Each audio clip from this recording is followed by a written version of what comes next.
Mm-hmm. Mm-hmm.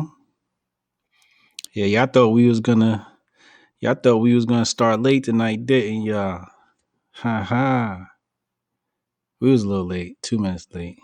What up, people? Brody, what's up? I see you in the chat, homie. We are back. Another uncomfortable conversation. You know how we do.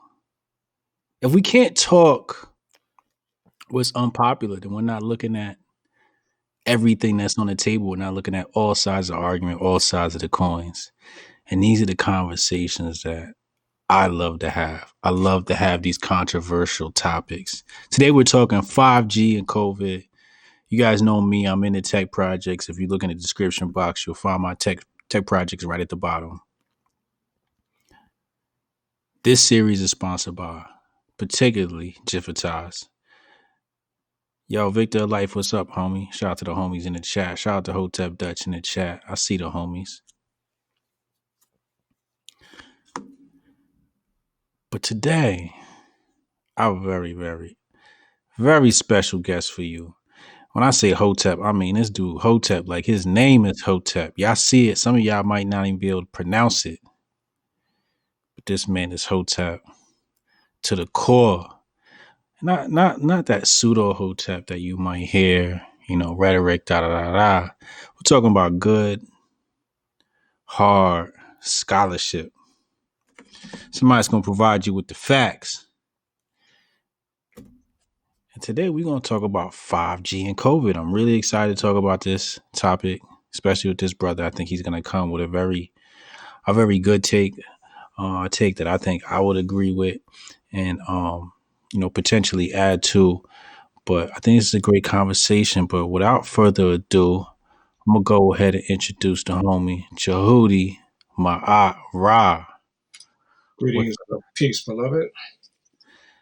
What? So. Djehuty Maat'Ra is a Hotep name. You got to tell me the story behind that.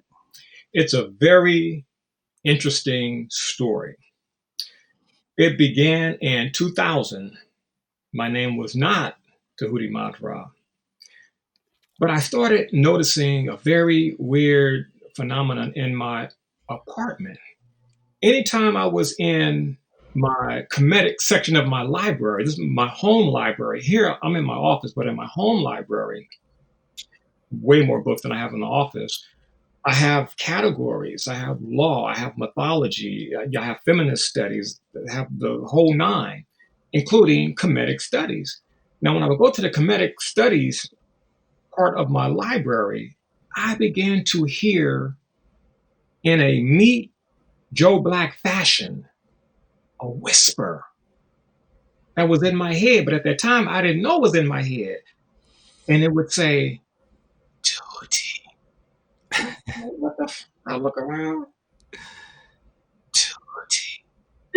Man, this went on for a whole year.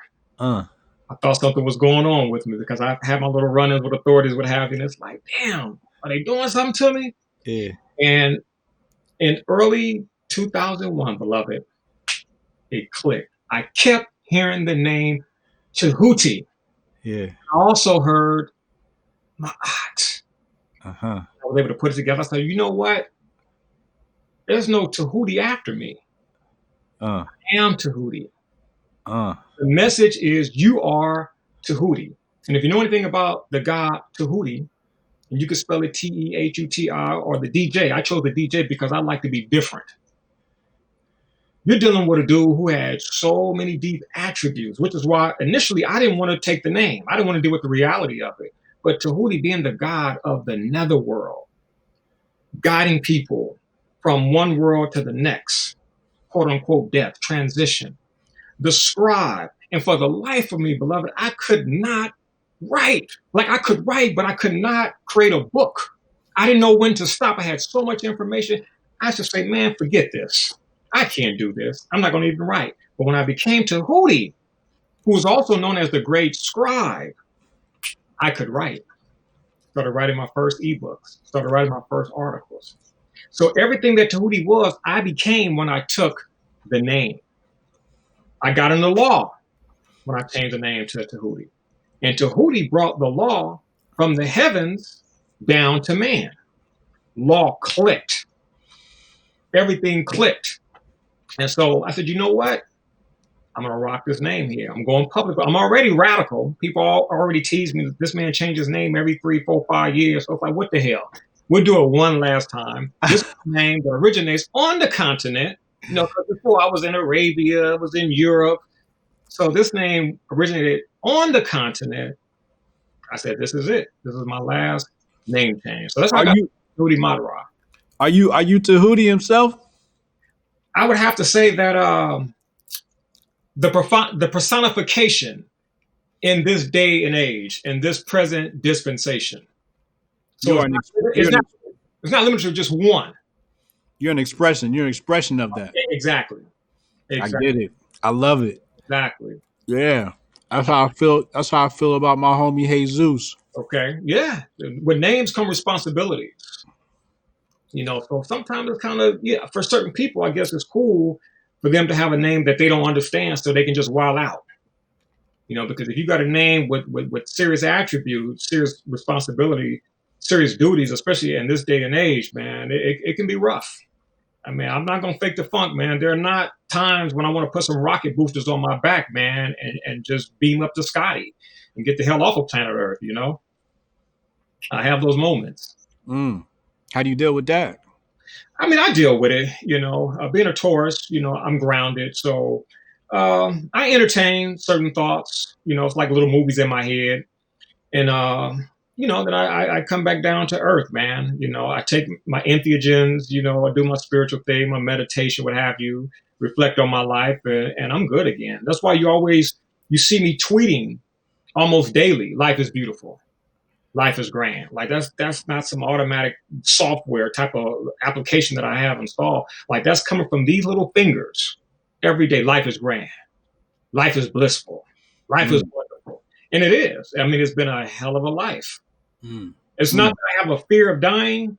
I just have a life worth living. It's a hell of a life. You sound like the law of attraction in The Secret. You know, I would like to say that I feel that I've internalized those because I was into the law of attraction before it became popular in 2006. I got a copy from the dearly beloved artist, Prince, from a person who worked with him. And this was back in 2005. So the celebs, artists, they would get movies, documentaries before the masses or before the public. And I got it about a year. Yeah, maybe about 14, 15 months before it blew up. And I was like, wow, like that's what I'm into. Because I got into angels, I got deep into my spirit guides, I got into that stuff, that subject matter around 2003, 2004. The Secret did not jump off until 2006. So when I saw The Secret, I'm like, oh, snap. Like they're talking about the things that I've implemented these past 2, 3, 4 years. So law of attraction is my thing, man. I mean, these days it's almost scary the way I can manifest like that, man. And I've done it across the board. Money, relationships, material things. But here's the key. I utilize the law of attraction more so for spiritual things rather than material things. When you utilize the law of attraction for spiritual things, dealing with personal development, more so than the material thing, you get them quicker. See, the thing about The Secret was they utilized the material to get the attention of Westerners. So you saw the house, and the mansion, and the car, and the job, all material things, right? And I'm not crapping on them, not pointing the finger saying those things are bad. I'm just pointing out something. However, the law of attraction, like all law, there's metaphysics to it. It's not just one dimensional. It's not just material. Before the material, it is spiritual. So just like you can use the law of attraction to attract material things, you can use the law of attraction to attract things of a spiritual nature. You can use the law of attraction to attract the resources by which you can develop yourself. And then you become the magic wand. You become the genie bottle. Then you're really living. Then you're really living. Because, for example, from time to time, I think about how I used to have to depend on people to bail me out, like my parents or a sibling. Can I hold 50 until I get, can I hold a C note, until next month, what have you? Yeah. Moms, can you help me out? Like, there was a time I really lived like that. I didn't know about money angels, man. I didn't know about the law of attraction. I didn't know about these things that I had in my fingertips, that anytime I was, quote unquote, in need, I can wave that magic wand and bam, and have it. Because when it hit, man, it hit, man. And it was mind boggling. And I see, I'm like this. Of course, we're very, very, very practical, right? And then I'm a human. I'm here in the matrix. So, I got that self-accusing spirit. Like, man, this shit too good to be true, man. You got to ask for some shit that you ain't going to get. So you can say, yes, I know this shit. Or let me just go back and be the way that I used to be. So let me test it. And so I would, work with small numbers, small amounts, $200, $250, $500, $1,000. And the trip about it, bro, was I would get it. 250, boom, I would get it. 500, I would get it. 1,000, I would get it. And so I kept doing. I was doing the process, right? Asking, requesting higher amounts, get one thing, move to the next, work your way up, right? Crawl. I was doing all of that, and I was getting it. So I was like, you know what? I'm tired of this. I'm just about to go for the gusto. Universe, I require $5,000, which was major for me back then, early turn of the century. I met a dude who used to work with Smokey Robinson. He used to sing with the Miracles. And he found out about me. His daughter had some legal issues. He found out about me, called me, and he wanted to hire me for my services. His retainer was $4,500. He said, I'll put that in the mail to you. Cool, no problem. I'm not thinking about what I put out in the universe, because I put it out and I went back to handling my business. And then a Thursday, somebody called and said, Djehuty, I need 6 detoxes that I want to pick up from you Friday morning. My boy came through, picked up the 6 detoxes. They were C notes back then, $100, $600. And I was about to go buy some crystals at Venice Beach. I said, you know what? I didn't check the mail today. Right? I was feeling good because I had the $600 on me. I was about to go invest in some crystals. I said, I didn't check the mailbox today. So I stop the car, go to the mailbox, open it up, boom. I get this check from my man Pete. I open it up. Damn, okay, man, check for $4,500. I'll cash this bad boy on Monday. Get back in the car, ready to take off. I stop. I was like, holy shit. 600 plus 45 is 51. Now, I asked the universe for 5,000, got $100 more, but the point is, I got the $5,000 just like that. That right there, brother, was one of 2 things that convinced me. And the second thing, real quickly, was I had to try it in the realm of a relationship with a female. And I aimed for somebody that back then I would deem or dub out of my league, Leo female. She was Korean American. Oh yeah, she was Leo, and she was a looker. Rode around her Mercedes-Benz, had her offices, had a nice, tight, fat place in the hills of Glendale. And I said, you know what? Because, I got the self-accusing spirit, like, this shit is not true. So you got to do something so it can be proven to you. So you can be convinced, because there's a part of you that doesn't want to be convinced. So I said, you know what? Let me go ahead and try it on her. So I worked the love ritual with the pink stones and blood and just all the stuff that's really enough blood.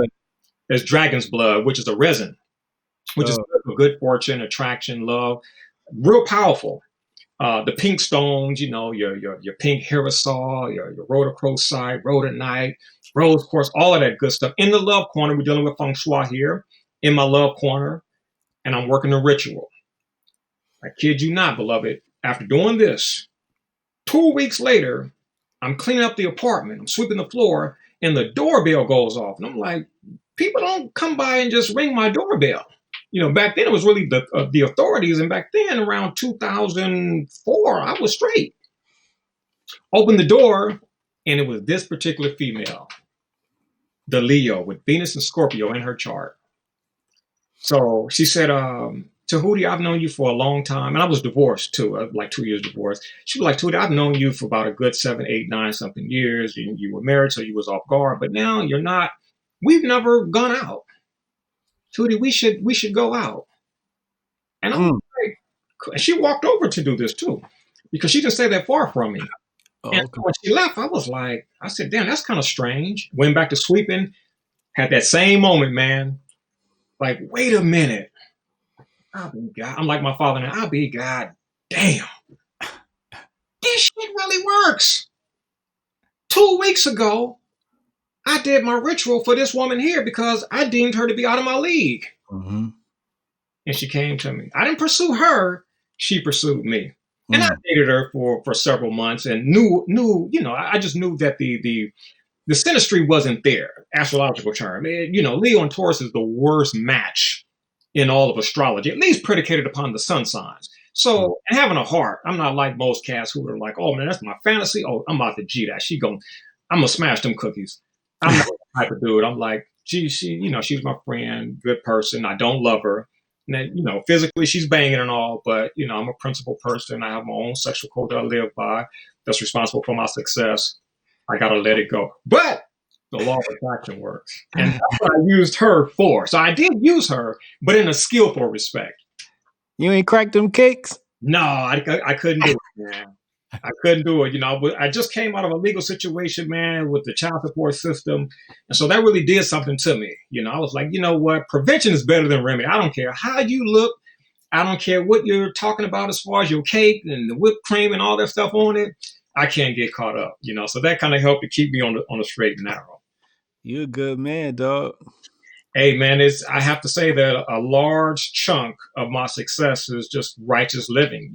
I don't preach it for other people, but for me, I wrote the code of Djehuty Maat'Ra. I live by that, and that's where my success comes from. I can sleep good every night. I told the FBI, I had 2 FBI agents who came by my place on a Friday, September 27, 2002, 9:30 a.m. Pacific Standard Time, right? FBI, bow, Mr. Maat'Ra, can we talk to you?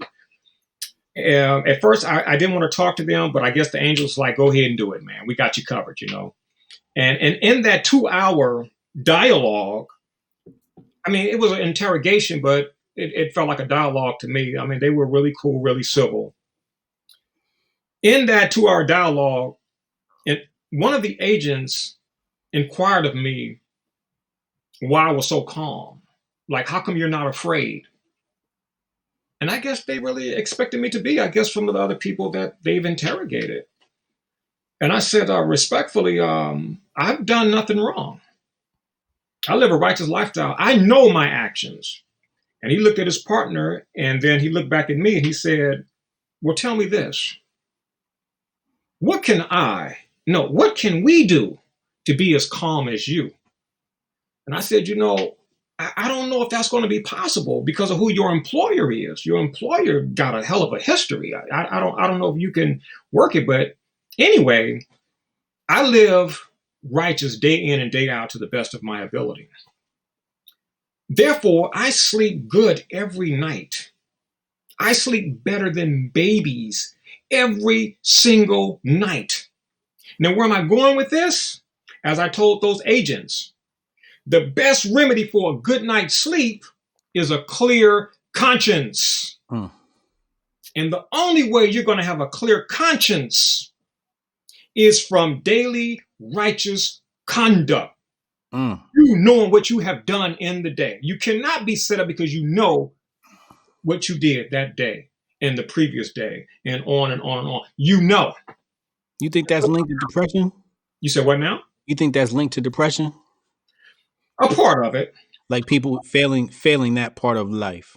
A part of it, but yeah, there are many variables that tie into depression. There's the spiritual, component. There's the emotional component.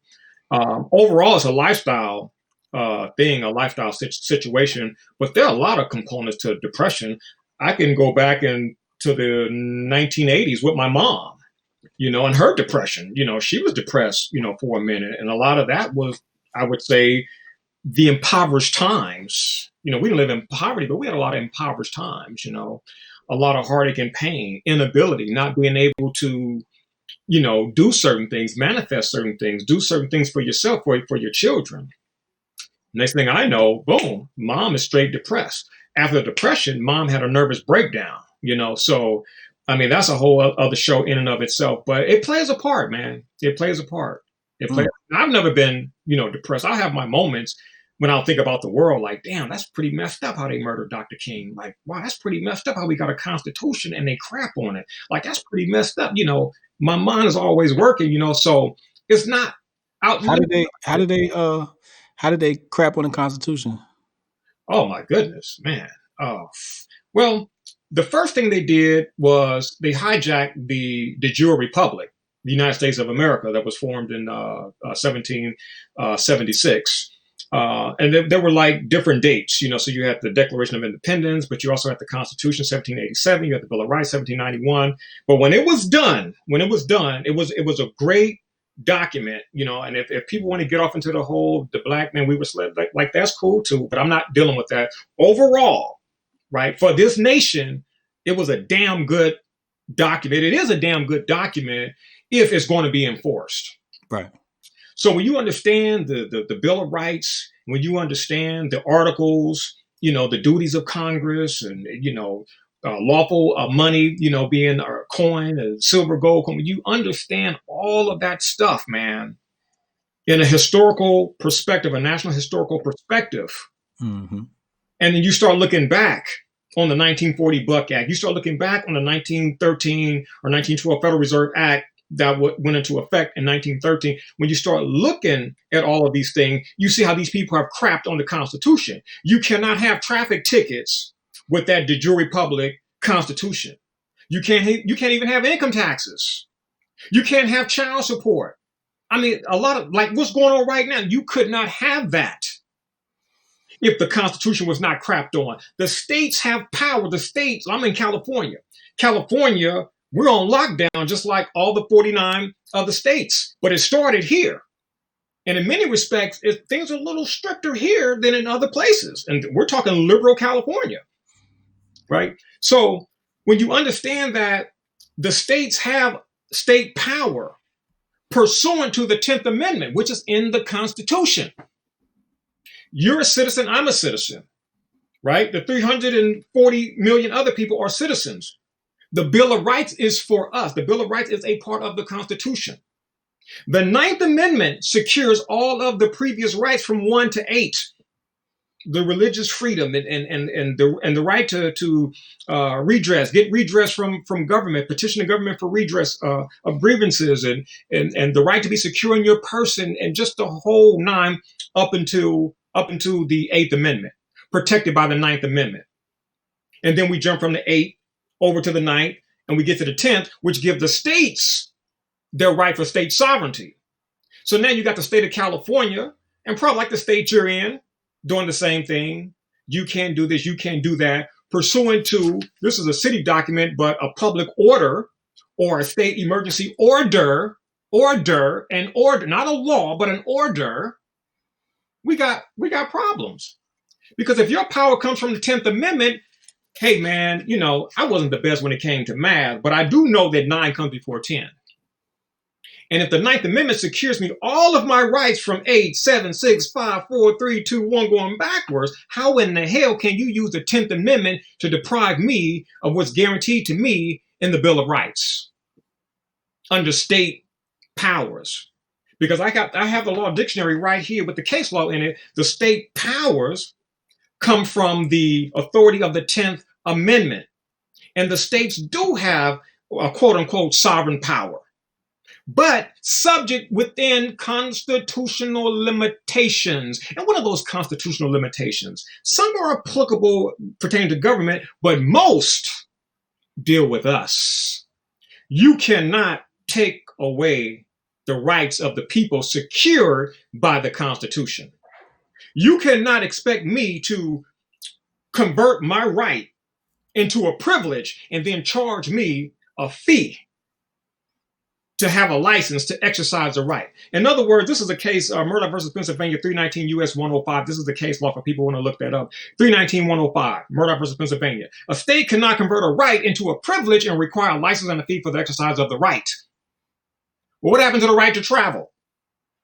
You converted that into the privilege to drive. You don't have a right to drive, you have a privilege to drive. And a privilege and a right is not the same thing. Just like a resident and a citizen is not the same thing. Notice, in California, we are California residents. We are not California citizens. That in and of itself lets you know that the Constitution has been crapped on, because the Constitution, no Constitution, federal or state, mentions resident. It mentions citizens. There is a difference. Residents, the word resident goes back to this crapping on the Constitution, this tyranny, because a resident comes from the word res-ident.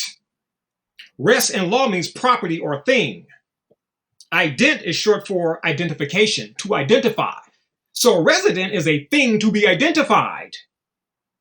You're property of the state. You're a thing. You are a thing. Things do not have rights. The slaves were things. They didn't have rights. So this is modern day slavery, economic, financial slavery, political slavery. You don't have rights. You are a resident.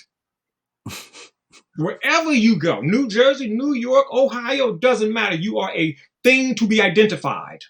And so you have privileges, right? Which can be granted and which can be denied. But here's the funny thing. We're going to make you apply for this privilege. Could you imagine, good brother, somebody putting a gun to your head and saying, if you don't apply for this Visa credit card, I'm going to blow your brains out. If you don't apply for this MasterCard, I'm going to kidnap your wife. Menace, duress, coercion. If you don't apply for this privilege is something you apply for, right? You have credit cards. Did they just give it to you? Did you just go to the mailbox one day and open it up and like, oh, snap, shit, American Express. Damn, Visa, MasterCard, they just gave it to me. No. You applied for it. Well, let's look at the driver's license. Everybody has to have a driver's license. Okay, if that's the case, then shit, just mail it to me. Why do I have to go to the DMV, take a picture, stand in line, take a picture, thumbprint, pay $35, $40, $50, whatever the fee is?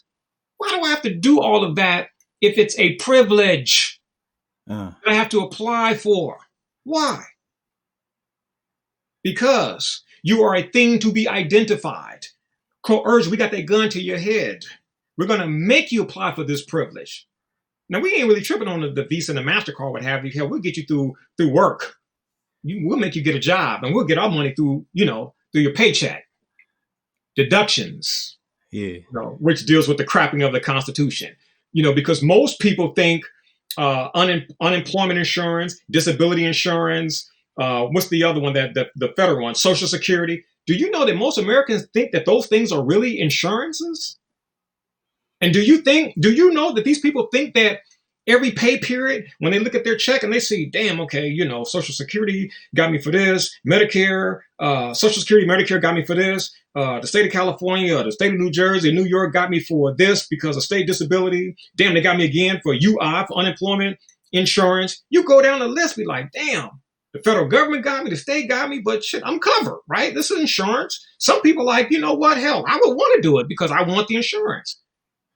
They're legally unastute. Because you can go to Black's Law Dictionary right now, beloved, and do the research of everything I'm saying. You're going to find out that these things are not insurances, they are taxes. They're taxes. Yeah. Why do you think you have to apply for them? You hear the people on Twitter, my brother got turned down for Social Security. Like, wait a minute, lady. He paid every paycheck. How the hell can he get turned down? I tell you what, you go to New York Life or Prudential or MetLife. Pay your premiums every month for 15 years, 20 years, 25, 30 years, and then let them tell you, let a private company tell you, we're sorry, we denied your claim. And see if a riot don't take place, a one-man or two-man riot don't take place. And that damn building get burned down. Yeah. You can't do that. That's fraud. Yeah. But if you're the government, state and federal, guess what? You get to do that. You can work 40 years, pay off into Social Security, Medicare, unemployment, disability, and be denied. That's called constructive fraud. That's dumping on the Constitution. It's crazy, below. It's so much. What do you think about the COVID-19 bill and some of the things that are put in there? That's like asking me, what do I think about the Patriot Act? Dude, it's all unconstitutional, man. It's all unconstitutional. Listen, now this is a city document, but I can pull up the state of California, any other state, and it's going to say the same thing. Emergency order. Order. I'm ordering you to do something. That's military. See, now we're dealing with maritime admiralty law. We're not dealing with a constitution. We're dealing with maritime admiralty law. You're in the military now. So we're giving orders. We're giving orders. We're going to give you the state order, the emergency order, the city of Glendale public order. That's what they're giving us. Like, order? What the hell is an order? Well, an order is law. It is. Well, what type of law? Because if we understand the Constitution, we have the supreme law, right? And we know that the Constitution of the United States of America is the supreme law, pursuant to Article 6, Section 2 of that document. And that document specifically states that anything in any state law to the contrary notwithstanding, anything in any state law to the contrary of the Constitution is not even law. It has to jive. It has to harmonize. So you pass an order and you tell me that, hell, I don't have the freedom to go out in society no more. I got to cover up. I got to do A, B, Z. Well, the Fifth Amendment says that my right to personal liberty is secure. Liberty. I'm free to do whatever I want to do as long as I don't harm or violate another person. So this lockdown is unconstitutional? You damn skippy. You damn skippy it is. It is unconstitutional. It violates personal liberty. Look, I said it on social media years ago. Obamacare was unconstitutional. And then when shortly after Trump took office and the federal court in Texas ruled it unconstitutional and the Trump administration said it was unconstitutional, I simply said, hey, if it's unconstitutional today, this is shortly after Trump got into office, if it's unconstitutional today, then it was unconstitutional years ago when your boy Obama put it through as legislation. So if it's unconstitutional in the beginning, it's going to be unconstitutional in the end. If it's unconstitutional in the end, it was unconstitutional in the beginning. But if you have ignorant populace, right? If you have the Bubis Americanus, a nation of unilinears, a nation of dumb fucks. I'm doing my best to behave from that old one from the YouTube days. But if you have a nation of not so bright people, man, you can do anything you want like they're doing. And the people will not question. And I'll tell you, the biggest tool that these people have is public health and safety. They will screw you under public health and safety. That goes back to the 10th Amendment. But remember, the 10th Amendment gives the state sovereign powers subject to constitutional limitations. Man, what are these limitations? Those limitations are in the Bill of Rights. They're in the Bill of Rights, man. The Fifth Amendment guarantees me the right to personal liberty. But here's the thing. I love this subject of law. It all ties in together from the judiciary, the judicial branch, the legislative branch, and the executive branch. It's that damn judicial branch. Okay. The Constitution is plain, dude. It's plain.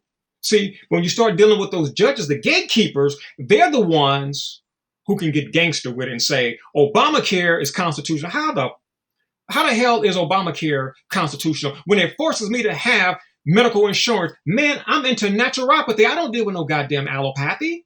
I don't deal with that shit. No disrespect to, I know people are watching or they're into allopathy. Hey, that's what the Constitution is for. That's what it protects. You have personal liberty to do allopathic medicine. You cool with being cut, slashed, burned, drugged out of your mind. You're cool with that.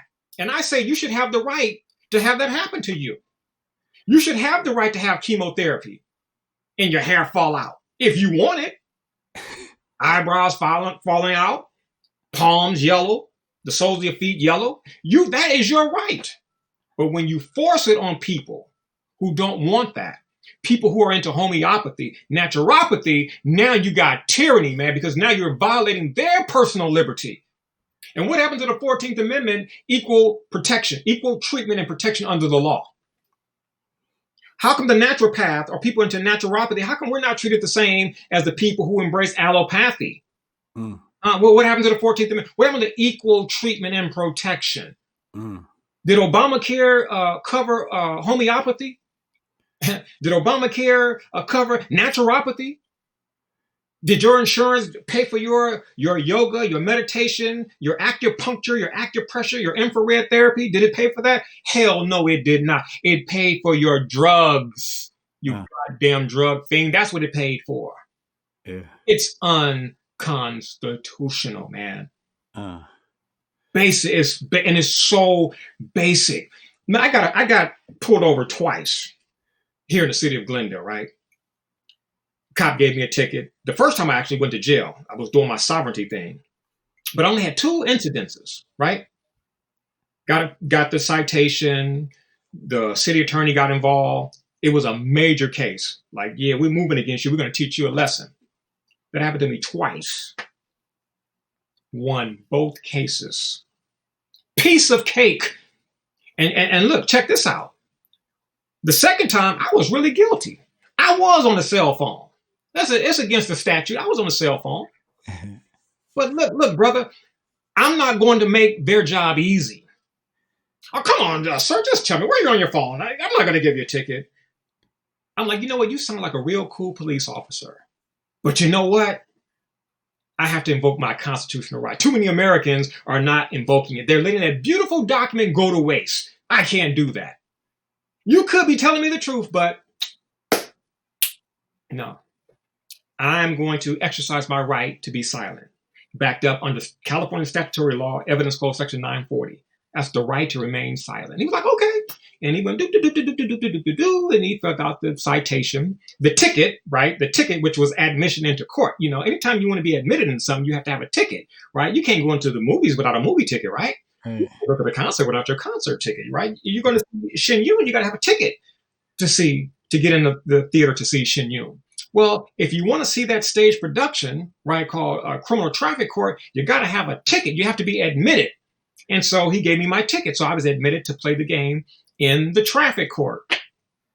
Went to traffic court and had a field day. I used discovery pursuant to our California Penal Code, and I got a copy of the obverse of his ticket, right? Because officers write notes. This is why you have to use the discovery process, even in a traffic case, because traffic is pseudo-criminal. It's pseudo-criminal, so, you know, there's certain things that apply. Criminal discovery. I have a right to see the back of the ticket. I have a right to see the notes that you took when you stopped me, unconstitutionally, of course, because the traffic stop is unconstitutional. I have a right to that, and I got it. And I said, okay. I said, this sapsucker said he wrote all this stuff down here, right? That I said I had a Bluetooth, that I'm reserving my constitutional right, and then there was a third paragraph. So he broke it down into 3 quadrants, if you will. So when I got to court, the officer said to the judge, Your Honor, you know, basically Mr. Maat'Ra, you know, I asked him this, I asked him that. He didn't say anything, Your Honor. You know, he chose to exercise his right, and he was just silent. He didn't say anything. And I wrote the ticket, and it was done. Then the judge said, Mr. Maat'Ra, your turn. I said, first and foremost, Your Honor, I would like to object to everything. The judge said, you don't mean everything. I said, everything. Everything the cop said, I object to it. And so the judge was like, that's pretty interesting. I've never heard someone objecting to everything. You know, usually you object to certain things, you know, said or raised. I objected to everything. And so when the judge said, Mr. Maat'Ra, explain yourself. I said, Your Honor, before I do, I need to put in the obverse of his citation into evidence. And so the judge said to the bailiff, here, take the paper, get this from Mr. Maat'Ra, and bring it up to me. And the bailiff does it. And I said, okay, Your Honor. Under penalty of perjury, the cop just said that Mr. Maat'Ra didn't say anything. I said, so let's look at Exhibit 1, the back of the traffic citation. Your Honor, do you see what I see? And the judge was like, oh, shit. Like, we got here. He was like, yeah. So, Your Honor, how could he have written all of that stuff if I didn't say anything? And the judge said, hold on, Mr. Maat'Ra. And he leaned over to his left and he said, Officer Fletcher, no disrespect, I'm going to find him not guilty. And it was done. So the cop hits the table. He was a Caucasian officer, hit the table. He was red and he was fuming. Boom. So the judge said, Mr. Maat'Ra, just sit down here. Let the officer go first. That's how smoking he was. You know, even the judge could feel it, man. And so we let this dude go out. But I ended up being about like 20 feet behind him. And I kid you not, man, this dude was just shaking his head. Like he couldn't believe that happened to him. I mean, the judge bailed him out, but that wasn't enough. He was humiliated because I know the law. I'm not going to do your job for you. I don't lose traffic tickets. Look, these sapsuckers tried to get me for $1,400. Now, in the first case, they wanted me to pay $1,400 for bail. Now, not only do I know constitutional law, I know my state law. I'm in the state of California. I'm in the corporate state of California, so I have to know California law. And I know the California Penal Code, I know the Civil Code, I know the Vehicle Code, and I know the majority of those codes that are applicable to me. So when I went to court the first time, the judge called me up. Mr. Maat'Ra, how do you plead? Sorry, Your Honor, I can't plead. Why not? I said, I don't have a complaint. Well, the traffic ticket is a complaint. I'm like, the traffic ticket is a complaint? I'm like, that deprives me of due process of law because I don't know who I injured. I don't know who the plaintiff is. And the judge said, the plaintiff is a people of the state of California. I said, like, are they? Can I call them under the Sixth Amendment to question them? Well, it's an entity, a legal entity. I said, but Your Honor, with all due respect, the law clearly states that it's a contempt of court to move under a fictitious plaintiff. Mr. Maat'Ra, you have a seat, right? So he told me to have a seat. And right before lunch, call me back up there. Mr. Maat'Ra, do you plead? He wanted me to make it easy on him. Your Honor, I don't have a complaint. I can't plead. You know, I can demur. He was like, okay, fine. Demur, denied. Okay, come back after lunch. Come back after lunch, which is a 90-minute wait. Court closes at 4:30. 4:25. Court is clear. All the sardines, they moved out all the sardines, right? All the goats, the goyim, moved them out. They called me up there. And he said, okay, Mr. Maat'Ra, we got to get out of here. I said, Your Honor, I cannot plead. He said, the court is going to enter a plea on your behalf. Your bail is set at $1,400. I said, Your Honor, I object to that. He said, Mr. Maat'Ra, on what grounds? I said, on the ground that bail is not applicable. How is bail not applicable? I said, Your Honor, I have 4 infractions here. California law, California Penal Code 19.6 specifically states an infraction is an offense not punishable by imprisonment, Your Honor. Like, what the hell am I going to bail out of? I'm going to bail out of court? I didn't know court was jail. What am I bailing out from? I get it, Mr. Maat'Ra. Have a seat. The clerk came, tapped me on my shoulder, gave me a yellow piece of paper. Go see the clerk before the court closed. I went downstairs. They opened up a special window for me. And they gave me something written on like a little sticky note. And it said, trial date, January 7, 2003. No bail. No bail.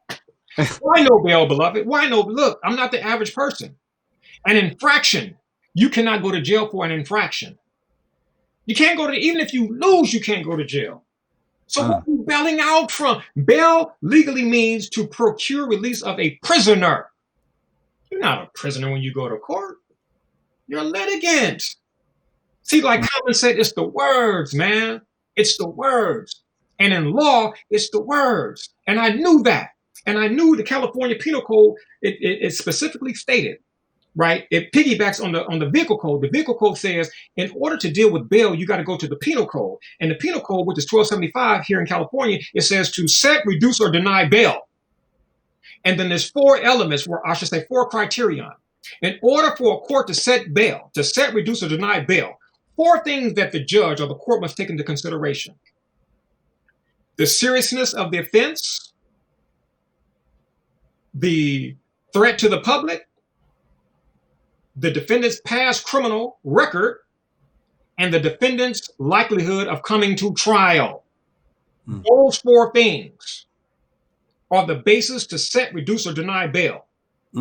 Paragraph number 2, California Penal Code section 1275 says, this is for the judge, In taking into consideration the seriousness of the offense charge, the court must take into consideration the alleged injury to the victim. Who the hell is the victim, man, when you run a red light, man?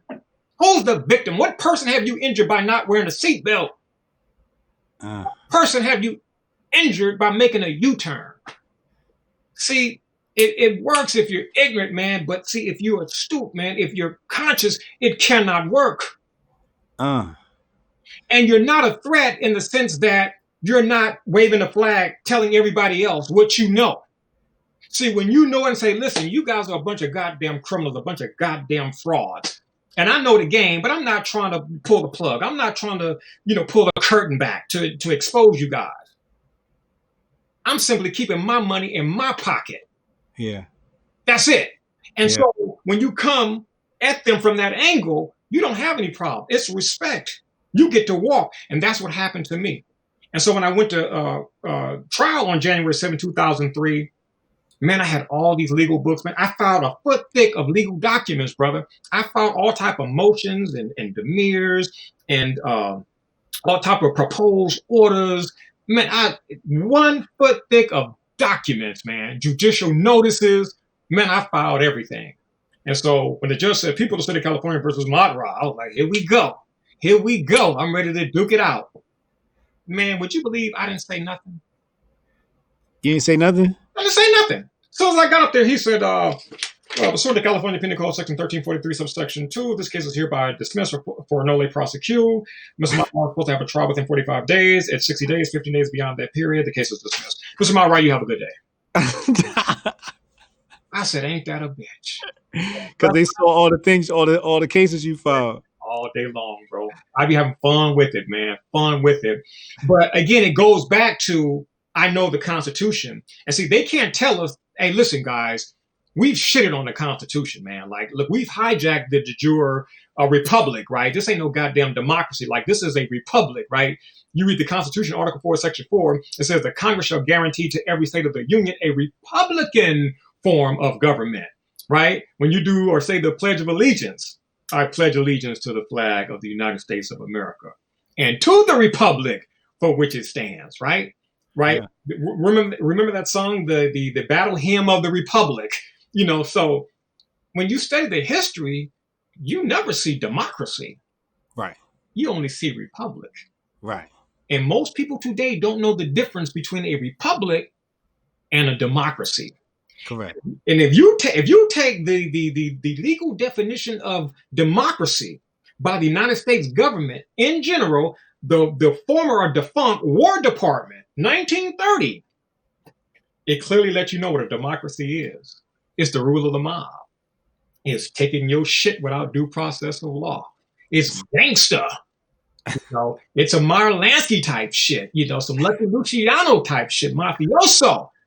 That's what democracy is. And everybody, our democracy. I mean, I hear political people, political pundits, all these people on CNN, our democracy, our democracy, our democracy, our democracy. And I'm like, yo, it's over with, man. It's over with. Hell, Barack Obama, ladies and gentlemen, our great democracy. You hear the CNN comment, Don Lemon, and it goes against democracy. America's a democracy. And you listen and you listen and you listen and you listen. And you realize we are fucked with no Vaseline. Well, the majority of us. Yeah. Some of us know the deal and we know how to navigate. Yeah. Because they are gangsters. They're like, yeah, motherfucker, we hijacked this bitch. Right? Yeah, I got a Glock 9. What the fuck? What you gonna do? Right? Yeah. So it's like, okay, I recognize what you got, but look, check this out right here. Read this in silent, away from the sardines over here. All right, cool. We got a deal. Boom. You can go. Sardine, you spam me, y'all stay over there. So that's what it is. That's the situation. Some people can benefit, most cannot. Because you cannot be ignorant and free. Period. You can't be ignorant and free. Like, yo, yeah, motherfucking East Side rap. Dude, you can't be free. That's why your ass went from record sales to a goddamn jail cell. You're ignorant. This is America, man, the land of enlightenment, man. no matter what, you still see the Statue of Liberty, right? Holding up the torchlight, right? She's the modern day a symbol of Semiramis, right? In other words, Lucifer's wife, right? Lucifer is the light bringer, the light bearer. And the ignorant people, that's the devil, says who? But that's another story, right? So we're dealing with the light bearer, right? So anytime you have light, anytime your light is on, you can be free. You can be, anytime the light is on, you can be, and when I say on, I'm talking about in holistic fashion, because the light got to be on in here too. The light got to be on in here and here. They work together. Heart and mind got to work together in order for you to be free. And it takes work, brother. But again, it goes back to be tweeting. Life is beautiful. Life is grand. Life is honky-dory. Life is peaches and cream. We gonna hop into some super chats here. It's been lit so far. Type a 1 in the box. Type a 1 in the chat if it's lit right now. I'm gonna read these super chats off. Chad Lemoyne. Appreciate you, homie. He said Hotep Jesus must have been wondering where I was 8 minutes in, cause boom, here I am, Hotep. What up, Chad? Kim H. He said Moringa Green. Oh yeah. Chad, separation of powers protects you about as well as appealing to Walmart board of directors to complain about a manager and force company policy. Lord have mercy. Hotep Dutch said we having gem overload, yo. Chad said Hotep to the brother dropping gems. Yeah, we talking that real hardcore law right now, bro. I love it. It's just I feel like I'm in the middle of one of those law series on Netflix or something like that. It's like, did you ever see that movie with Denzel? What was it called? Israel. Oh yeah, his latest one. Was it Israel J or something like that? Israel J English or something like that. Yeah, it was a name. It was named after a name. Yeah, I saw that. I thought it was pretty good. I thought it was a good film. Yeah, I enjoy the legal themed film, man. I got a whole collection. That's how I actually learned law. Certain judges will ask you, Mr. Maat'Ra, did you ever go to law school? I never went to law school a day in my life. Never went to medical school. No, never went to college. Didn't have the brains, the money, or the willpower back then. But you learn law from TV shows.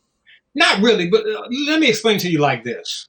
And I guess they gave you a start point for reference. Well, in all due honesty, beloved, it's from past lives. So that take you back into the occult and they're like, oh shit, he talking this past life shit, what have you.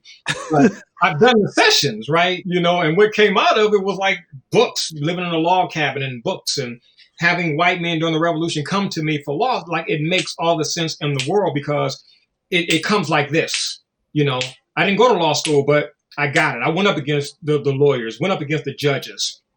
I shared on Twitter the issue I had with the judge in the divorce case, dealing with the whole child custody and what have you.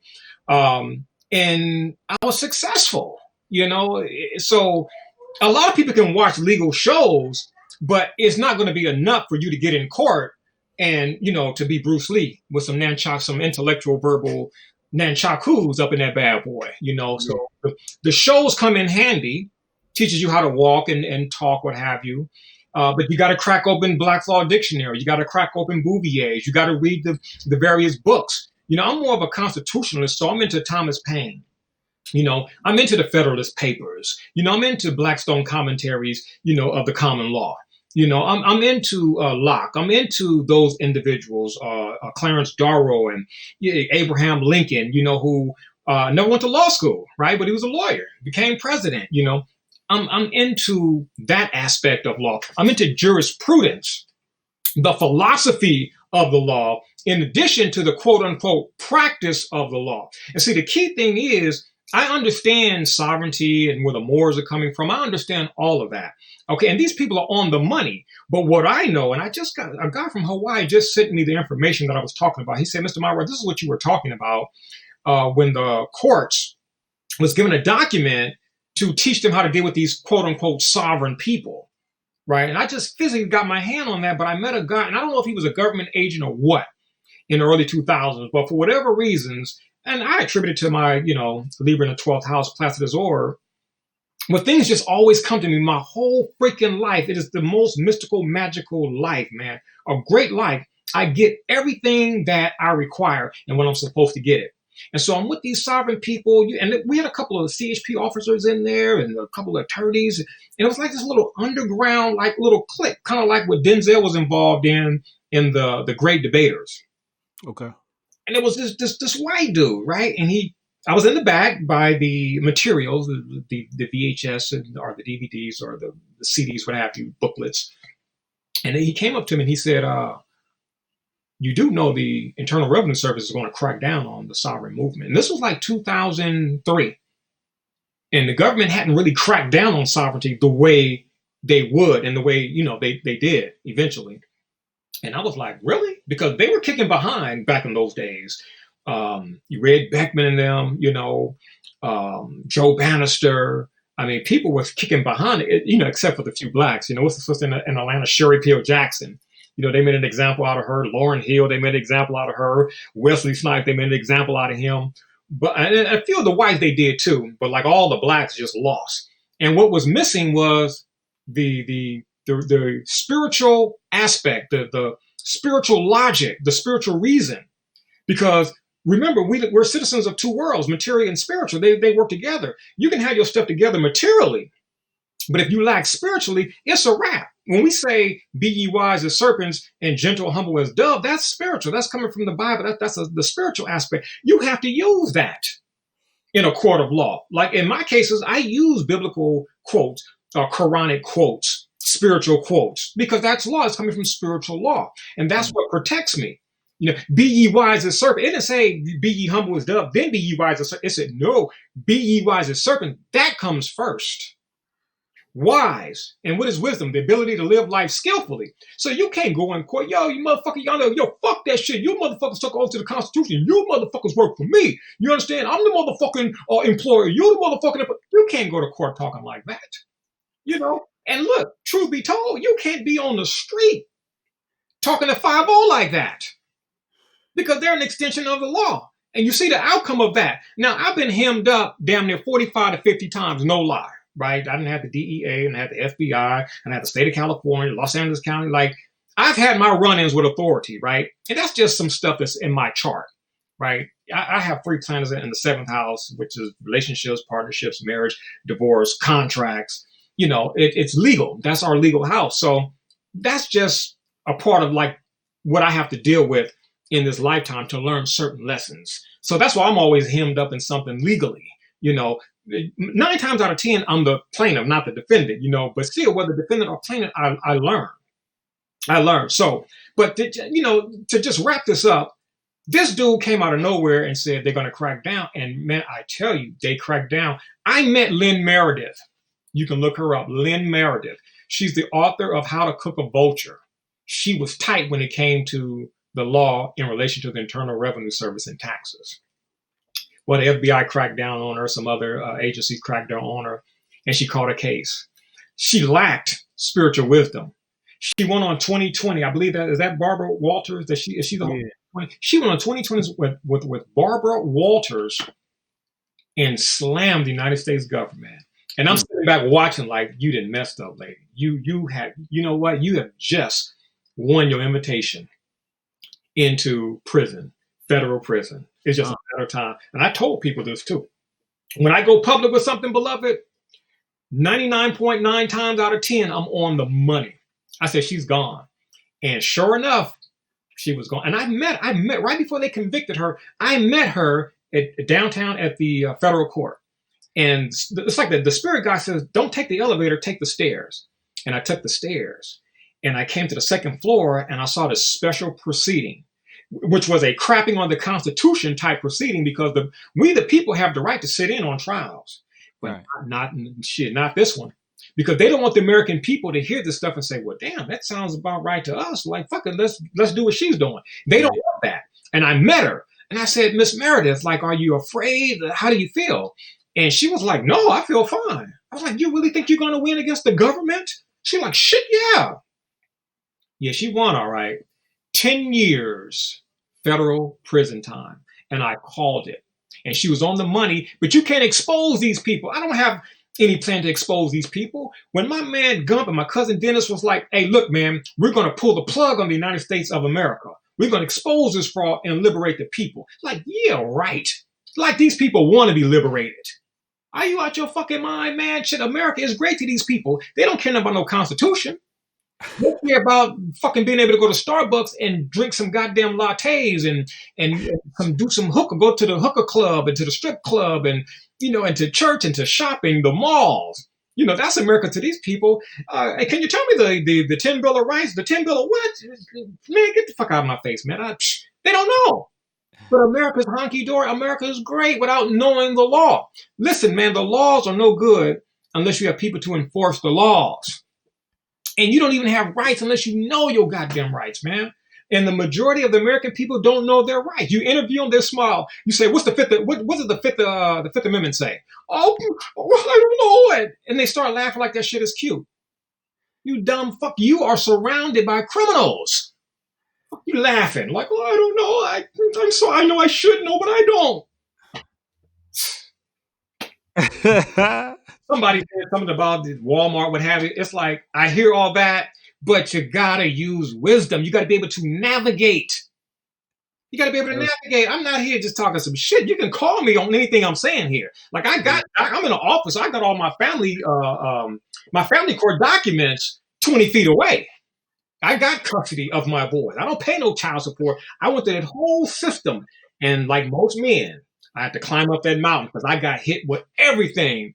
I had to flip that shit, man, and I had a good time doing it, man. It was wonderful working the law. Pimp slapping them to let them know, look, I got some shit on y'all. This is civil. California Constitution says I have the right in every civil matter to have a trial by jury. I'm in family court. Where's my jury trial at? You see, I'm messing with them. You see, because you got some criminal, y'all tuck that shit away, but it's all good. Now I know what these people don't know.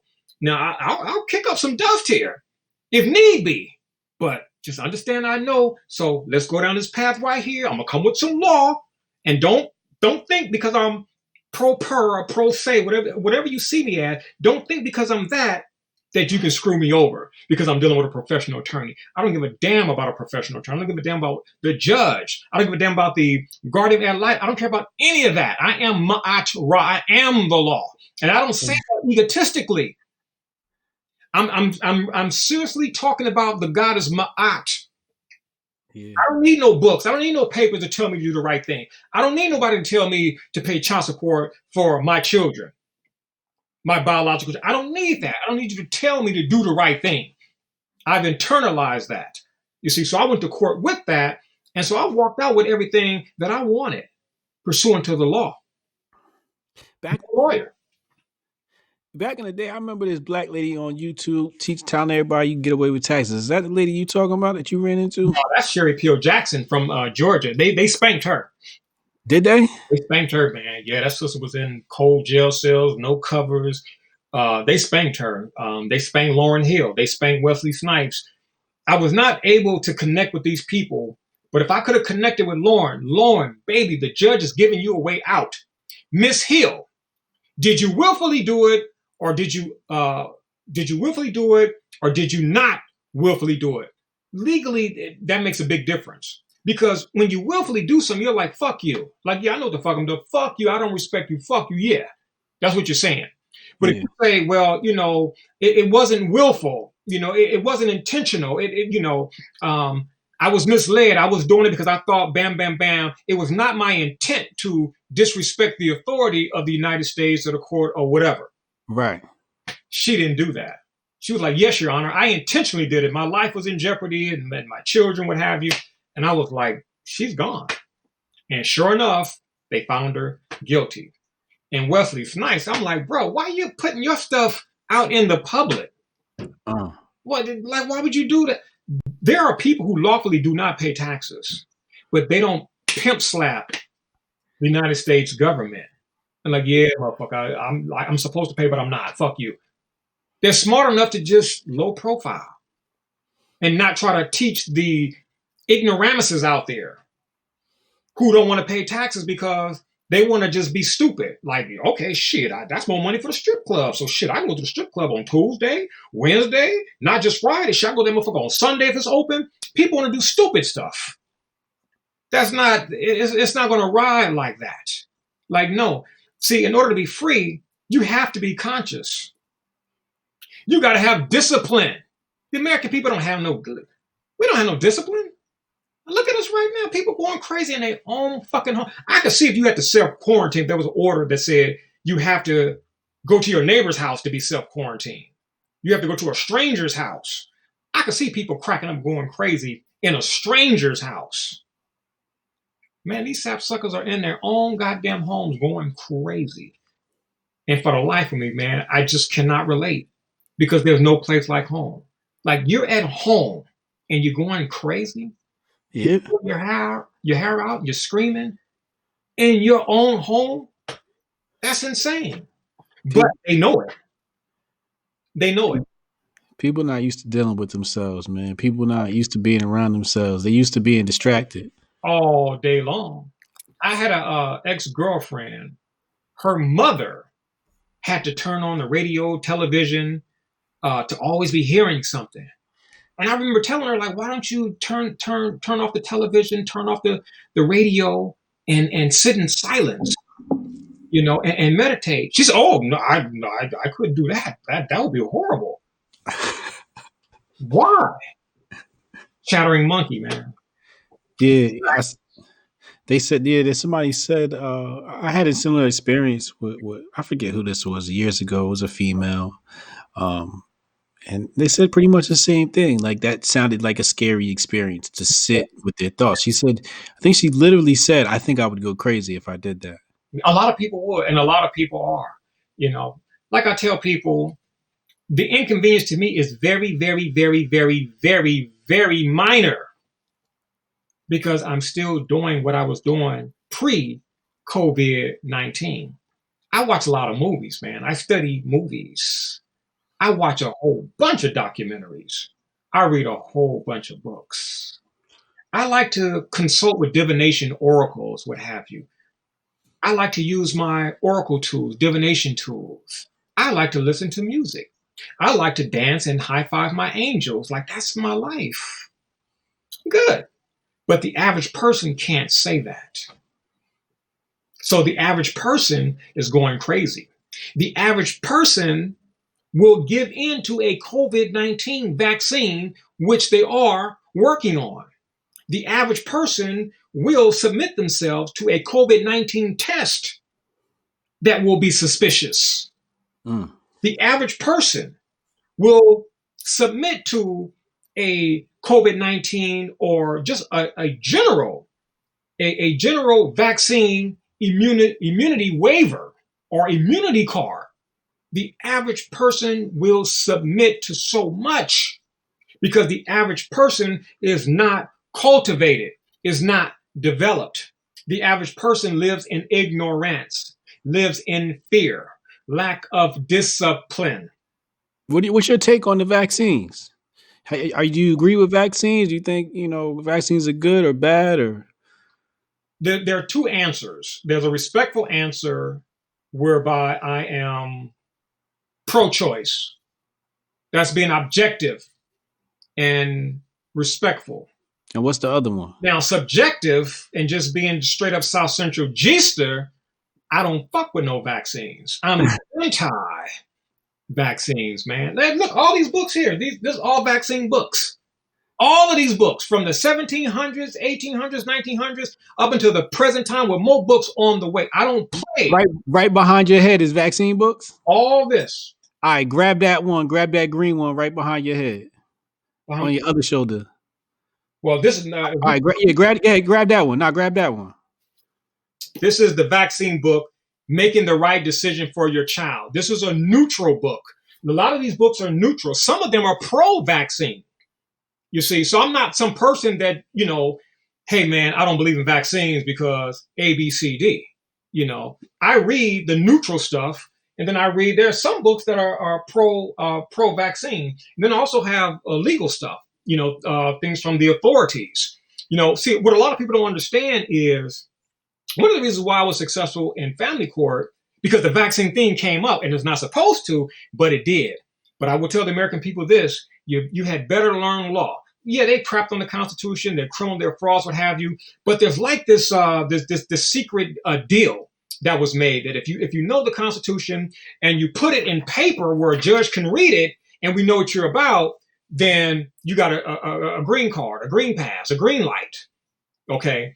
But if you're one of these radical individuals and you're going to verbalize it and you're on the news and you're on social media and like, hey, the government is corrupt and this law here and public law, this and that.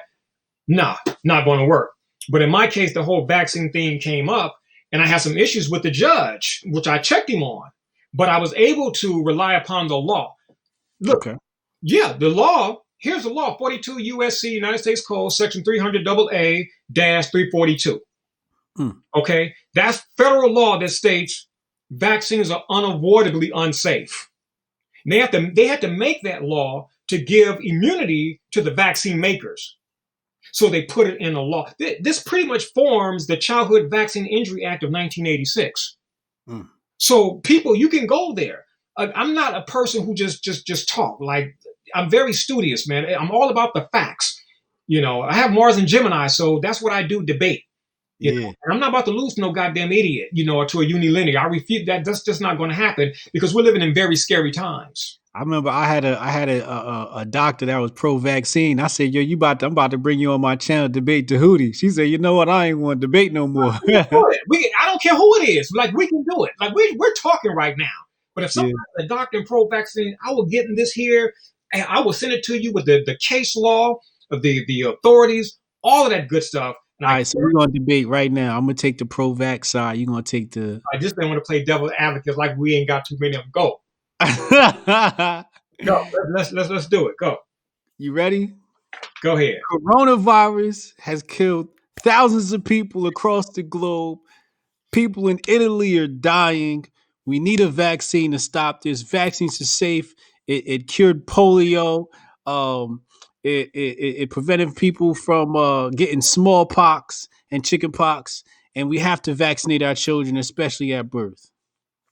So people are dying in Italy. So people have never died in Italy before? Is that what you're saying? There's been a huge increase because of the pandemic. What pandemic? The COVID virus, coronavirus. And what is the COVID? What is the coronavirus, the COVID virus?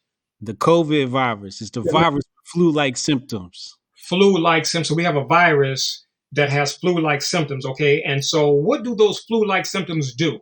Are you inferring that those flu-like symptoms are responsible for people dying? Yes. You are inferring that flu-like symptoms are the result of people dying.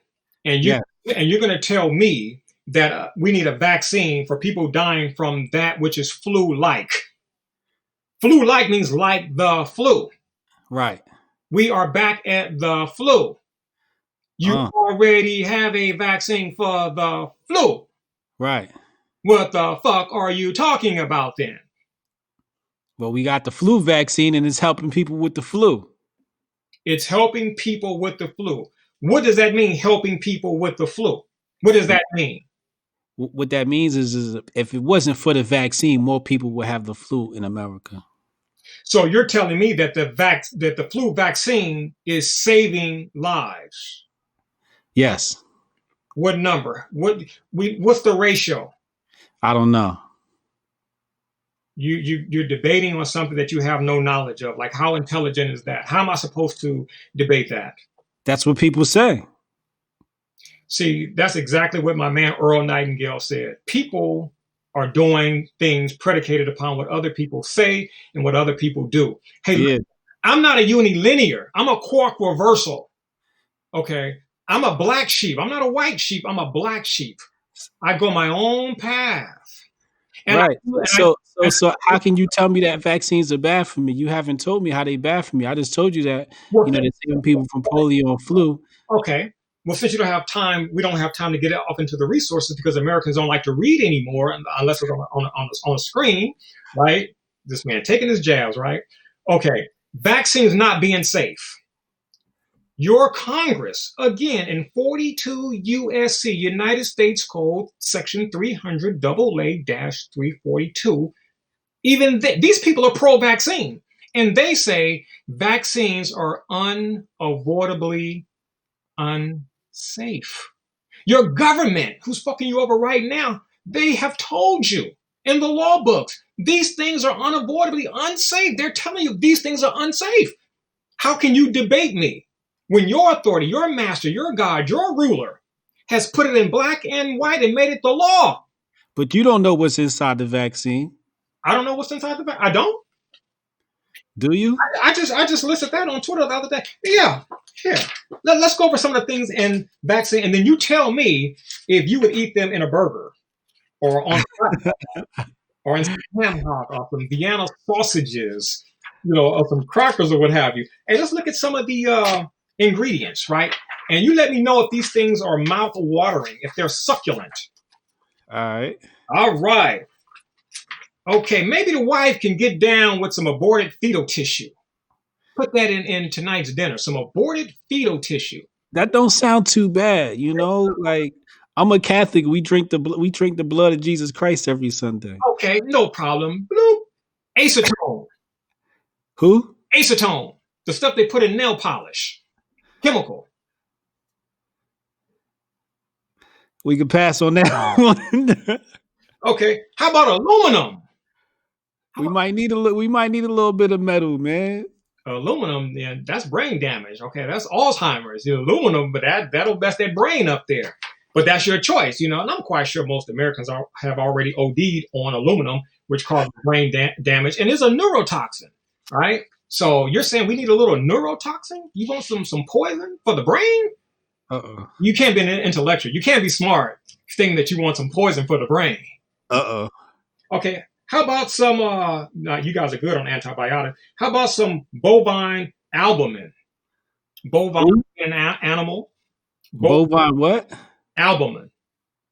Albumin? What's that? Yeah. This is a substance found in blood of bovine when they slaughter animals. So some animal blood? Animal substance. That's good for me. I like steak. Okay. I like my steak rare. Okay. We know in the West that, you Westerners love your meat, which is another subject.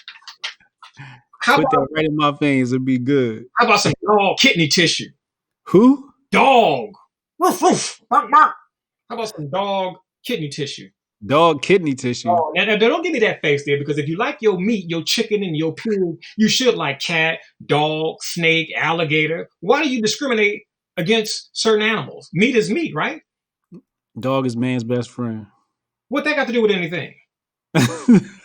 Shit, man kill man every damn day. Do you eat man? You want some corn and green type of shit here? All right, let's keep it moving. How about some glutaraldehyde, a chemical that causes birth defects? This is what's in the vaccine? Oh, yeah. Yes, sir. Yeah, whole list. So, pages of good, delectable, mouth-watering ingredients. I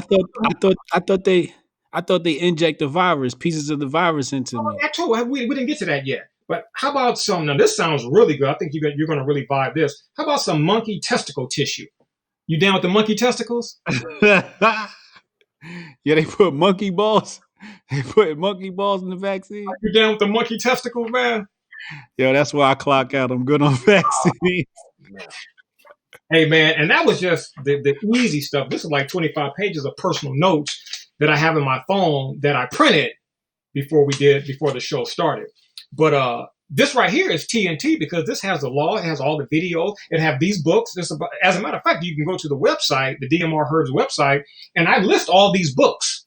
So you can go to the website and get a free copy of the title and the author of all of these vaccine books. This is like three shelves of vaccine books from the 1700s all the way up to the present time. Anything vaccine, I purchase. Fuck the internet, books. Mind-boggling information that if you go through 1/10 of them, you won't be vaccinating at all. And look, man, you have people who were doctors who developed a conscience and said, you know what? I can't do this anymore. These are doctors who gave up a livelihood in order to do the right thing, to let the American people or people of the world know that vaccines are dangerous, man. And But Dr. Fauci said we need one for the COVID virus. Dr. Fauci said it's imperative that we develop one. Oh yeah, it's imperative that you develop a vaccine for everything. It's imperative that you develop a vaccine for halitosis. It's imperative that you develop a vaccine for erectile dysfunction. It's imperative to develop a vaccine for every goddamn thing because we make money off of vaccines. I don't mess with no I'm Kemetic, bro. I don't mess with no vaccine. The history of vaccine go back to Europe. Vaccine from Vaca. Ever heard of Vacaville, California? Vaca means cow. We're going to take the pus from the cow and we're going to put it into you because we want to protect you from the cowpox. So here, take this vaccine. You don't have to worry about it because we gave it to your silly behind. That's what vaccines are. We're going to give it to you to make you immune. And you're going to be immune because you have it. You can't get it outside of this vaccine. We've given it to you. You're good. Going out there with the rest of the sardines. Going out there with the rest of them. Let's talk about 5G. 5G. Yeah. 5Gs. We spoke earlier, and you said you really wanted to talk about this topic. I thought it was very interesting because some people are saying that 5G is causing the coronavirus. Is that true or not? Well, I'll say this. I can understand why numerous people are saying there is a connection or a link between corona or COVID-19 and 5G. Now, when I look at the information, I understand why they are saying that. Because I know that 5G, which is basically radiation, another form. Like it ain't like 5G, like we were cool until 5G came along. Like shit, you had radiation with the microwave oven, and you didn't trip on that. Shit, you got radiation being in your car, driving to and from work, 45 minutes, 60 minutes, up and back, 2 hours per day. You weren't tripping on that. You got power lines, telephone lines. Radiation. You're not tripping on that. Computer screens, smart and dumb gadget devices, their screens. You're surrounded. You're in a sea of it. But 5G. That's the newest thing. That's the biggest thing. Well, let's look at it. What does 5G do to the human body? When you're exposed to 5G energy, what happens is this molecule called oxygen, which is O2, it does not easily bind with the hemoglobin of the human body. Anytime you're dealing with a lack of oxygen, you are flirting with death. You cannot live with oxygen. It is the second fuel of life. It's the primary when we deal with the physical, but overall it's the second because you need sunlight to survive. We don't deal with that here in the West. But after the sunlight, you have oxygen. You cannot live without oxygen. So 5G impairs oxygen uptake. Now, if you know anything about strokes. About what? Stroke. Okay, I got you. Yep. That's hemorrhage in the brain, right? Lack of oxygen to the brain. When you start messing around with oxygen, man, you're messing around with disease, lethal, fatal disease. Many people do die. So what's going on with the COVID is it is affecting the oxygen, especially in the lungs. And the lungs, see, we focus on the colon a lot, especially in the world of naturopathy, natural healing. It's all about the colon. We hit the colon. And then after that, we may deal with the liver, we may deal with the kidneys, the lung, the other major eliminative channels. But when we deal with the lungs, We're dealing with something that can kill you. See, one of the forms of death, there are forms of death. Many people don't know that. There's philosophical death, there's physical death, there's legal death, right? Like a brain dead, right? So the lungs, they're still working, right? The heart is still working. So you're physically alive. You're not physically dead. But a judge can render you legally dead so that they can take your organs and get down with that whole organ transplant industry and, all that crazy stuff. Yeah. Okay. So when those lungs shut down on you, it's a wrap. Now, before the lungs shut down, what happens to the lungs? They collapse. But before they collapse, they're compromised. Now, we know they're compromised because of the lack of oxygen. And this was the case even before 5G, because back in the early 2000s, the oxygen levels in the United States was 19%. And then they went down, I think, to like 16, 15%. And at 12%, it's a wrap. So our oxygen levels are at the lowest they've ever been. So you can't tell me that people weren't dying before COVID. Okay, the facts will show you that more people died last year from the flu than COVID. People die every year. I'm a prophet, bro. I'm a prophet for the sake of your show. I'm going to prophesy something on your show. Uh-oh. Hit me with it. People are going to die next year. From the COVID? This same time, what is this, April, they're going to die. No, I didn't say COVID. I just said they're going to die. See, in the Western world, it's all about names. This is part of the control, the word control. One of the reasons why I've been so effective over the years is because I don't get caught up into the word control and the games. See, in the Western world, in the world of allopathy,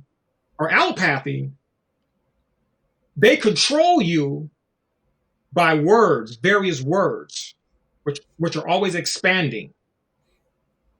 And they can make drugs for every word that they create and expand. So to a Westerner really believes in jaundice. A Westerner really believes in cirrhosis. A Westerner, especially an American, really believes in hepatitis.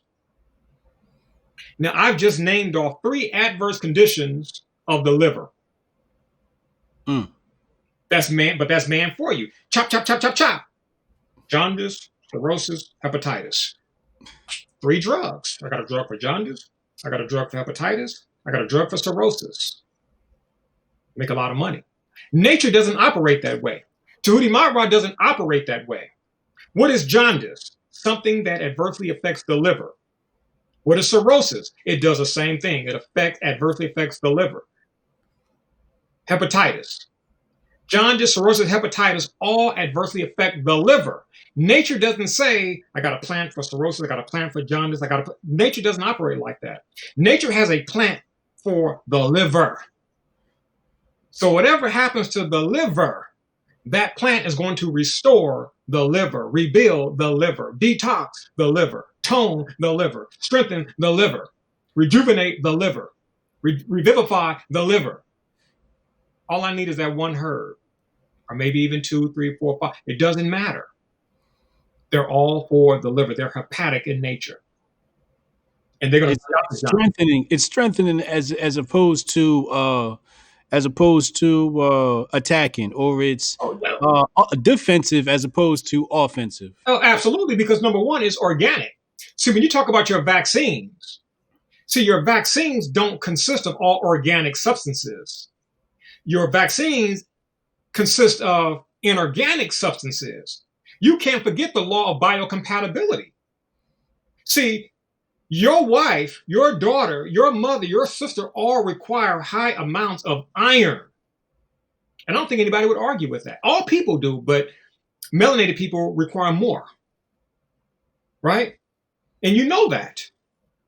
So what you need, nature provides to you or for you, but in 2 states, organic and inorganic. Now, inorganic Hell, that's rusted railroad tracks. That's fumarate. That's a substance. That's like a rock, and you can grind that bad boy. You got a little powder, a metallic powder.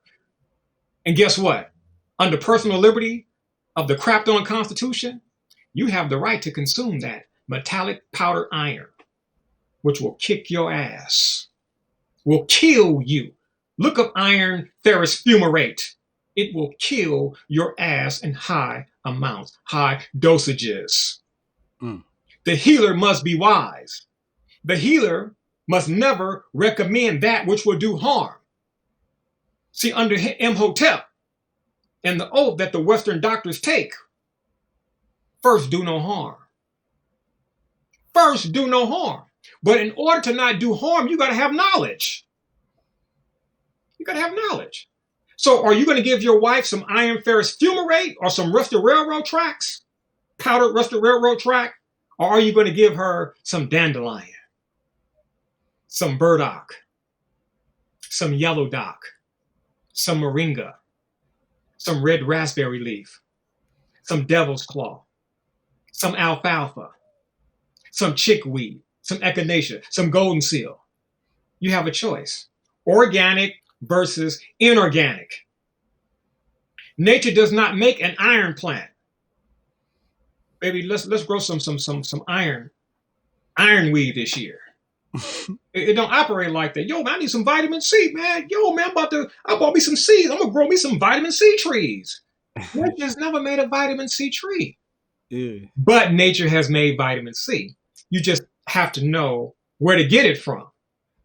Like your citrus fruit, or your camu camu, or your Indian gooseberry, or your terminalia from Australia, which is the highest concentration of vitamin C on planet Earth. It goes over there in Australia. Acerola cherry, rose hip, hibiscus. Yeah. You got to know where you're getting your stuff from. All right, let me ask you this. What is a virus? Oh, you know what? I'm hearing some people say it's not an organic. No, bro. Which means if it's not an organism or no. Mosby's dictionary. No, see, this is the dictionary for allopathy. See, I don't go by the people, and I respect people's opinions. But as I told you when the show started, I don't deal with the talk and the opinions and the dogmas and the doctrines, man. I don't have time for that. I like to deal with the authority. The authority, they told you to cover up your damn mouth right now before you go outside. These same authorities put stuff in books like this. They are the authority. So I go by the authority. Now, I would like to read from the authority. And so if anybody listening or watching the broadcast have issues, they don't have to take it up with me because I'm a busy person. They can take it up with the authority or authorities, plural. Virus. First of all, I'm on page 1237. Page 1237 from Mosley's Medical Dictionary, 3rd edition, copyright 1990. Virus, from Latin, poison. We'll get back to that. That's the etymology. Virus. If you go back to the ancient Greek, the Romans, to them, a virus was poison. That's why it's in the etymology. Definition, a minute, now listen closely. A minute parasitic, pertaining to parasites, microorganism, much smaller than a bacterium, that having no independent metabolic activity may only replicate within a cell of a living plant or animal host. Parasitic microorganism. See, I don't want to confuse the people with this whole COVID thing because, oh man, I can't escape from being controversial. I don't believe in viruses the way your medical authorities believe in virus. Deviating from the Mosley's medical, because they've deviated. Because now a virus is something that is airborne, which is so freaking it's so nonsensical. Is it? Well, what if genital herpes was airborne, right? Because herpes is a virus. Well, what if human papilloma, right? HPV, human papilloma virus. What if that was airborne? Well, the flu's a virus, and that's airborne. But is it? I thought the flu dealt with acute respiratory illness. So you're confusing me, man. Like what? You can't be all over the place. What? Well, somebody sneezed in the air. I didn't have my mask on, and I got the flu. Somebody didn't have their mask on. They sneezed, and you got the flu. Right. But Djehuty didn't get the flu. So what does that say? Maybe Hotep Jesus' defense system that he calls an immune system is compromised. Maybe his respiratory system is compromised. But something had to trigger that. Oh, absolutely. How about we were talking about the law of attraction when the show first started. So maybe the thought that you could catch it in the first place, that you can contract it in the first place. Maybe it has something to do with thought. Maybe it has something to do with fear. What you fear will. But you said a virus can't travel through air, right? But the flu does. But the flu can travel from a sneeze through air. No. Dude, what's up with all these viruses? We got a Crip virus, we got a blood virus, we got a pimp virus. Like, what's up with all these viruses? Dude, the viruses travel through the air, not. One, if we take the authority of viruses as a parasite, so I'm asking you, does a parasite travel in the air? It can, I guess. So a woman can have genital herpes, go achoo. You're like, damn, babe, like, I'm burning here. What's up? HIV. You know, HIV. You know. So what you're saying is what we believe we know about the flu is wrong. You damn Skippy. Where'd you get it from? See, you can't see over there, but the kids at school brought it home. The school. When you say the school, what do you mean the school? Are you talking about public school? Yeah, I send my kids to school, and they with the other little kids that don't wash their hands, and then they come home and they bring it home. Oh, okay. So you're telling me that they contracted a disease from other children, right? And these other children, they weren't vaccinated. I don't know. Man, you Westerners are really something, man. In the East, we get down to the fact. We break everything down. There is no confusion. Yeah. Here in the West, man, you guys are grossly confused. It's you guys don't know anything. Well, they got it from school. Okay, who did they get it from? They got it from school children. Okay, who are these school children? Were these school children vaccinated? Weren't they vaccinated? What is their diet? Were these school children screened by a pediatrician? All these questions. You know what? You would actually have to put this in a court of law. That's the only way Westerners will ever get to the root of a thing, by putting it in court. There's a German physician who said that a so-called childhood disease was not a virus, and he offered £100,000 for anybody that could disprove him. £100,000 if you could disprove what he was saying. And it went to court. It went to the Supreme Court of Germany, where he won.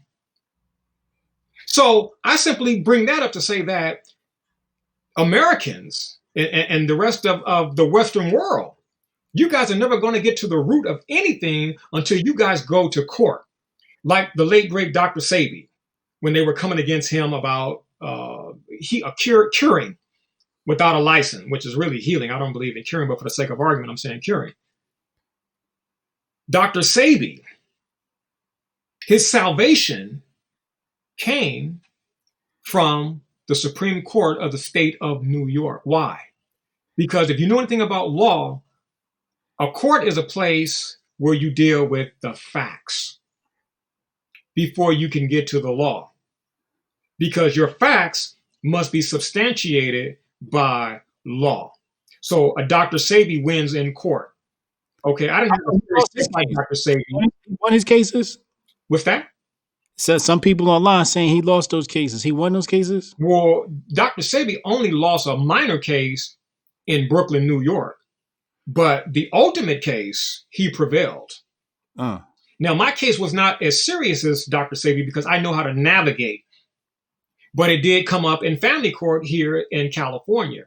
So tell me about Dr. Sebi's case and how that go, or what you can remember from that. Well, basically, what was the charge? Practicing medicine without a license. The same thing they got my man Tim Morrow for. That's what they get us all for that.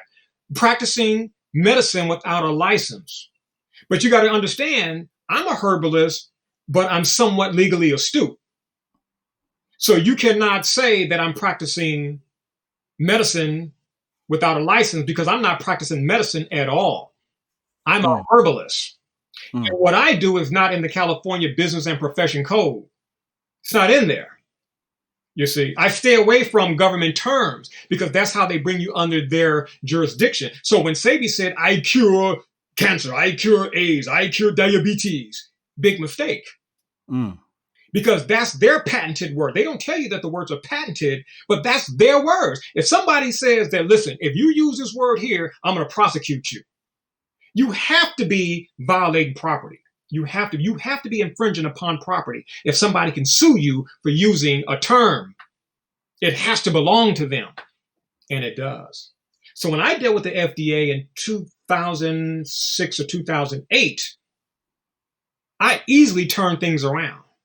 I said, and I was telling my business partners, I said, when this happens, we're going to do it my way. Because I like what the FDA is doing. The FDA should own diabetes because diabetes arouses fear in you. They should use AIDS and genital herpes. It arouses fear in you. And the healer should not be using those terms because these terms arouse fear and you cannot heal in the presence of fear. Deep. Can't do that. That's deep. Okay? That's like a belief in God and fear coexisting. You see, it doesn't work. It's not a vibrational match. So I was thankful when the FDA came our way because it opened the door for me to do what I always wanted to do, which is difficult when you have partners, right? But when that happened, and it was my duty to get us off the hook, I said, beautiful. We're not dealing with diseases anymore. Because if someone says, if you get a phone call, right, from an allopathic doctor, I'm sorry, Hotep Jesus, your results came back, and I'm sorry to let you know, but you have genital herpes. I'm sorry, Hotep Jesus, to let you know this, but your test results came back positive, and you have AIDS. You only have a certain amount of time to live. You gonna go throw a party, beloved? You gonna go celebrate with the wife? Baby, I got some good news. I got AIDS. Hell, we may have AIDS. Is it gonna arouse that in you? Yeah. You see? So when you say, let's deal with the organs, adverse liver condition, you don't hear from the FDA. You don't hear from the Federal Trade Commission when you say adverse liver condition. See, they own jaundice, they own cirrhosis, they own all of that, but they don't own liver because everybody got a liver.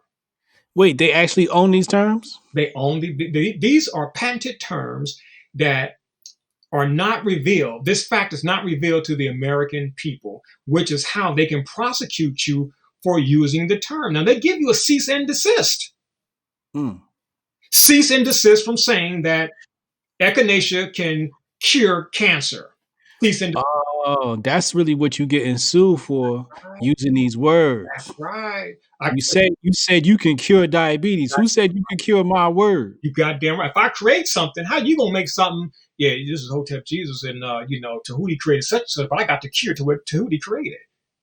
You're infringing on my property, my creative property. Yeah. And this is. Hey man, even though the Constitution has been crap, though, man, we still have civil liability.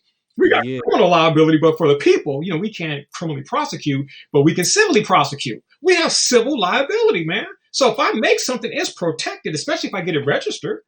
Right. You can't just be using like if somebody made your hat, symbol and all.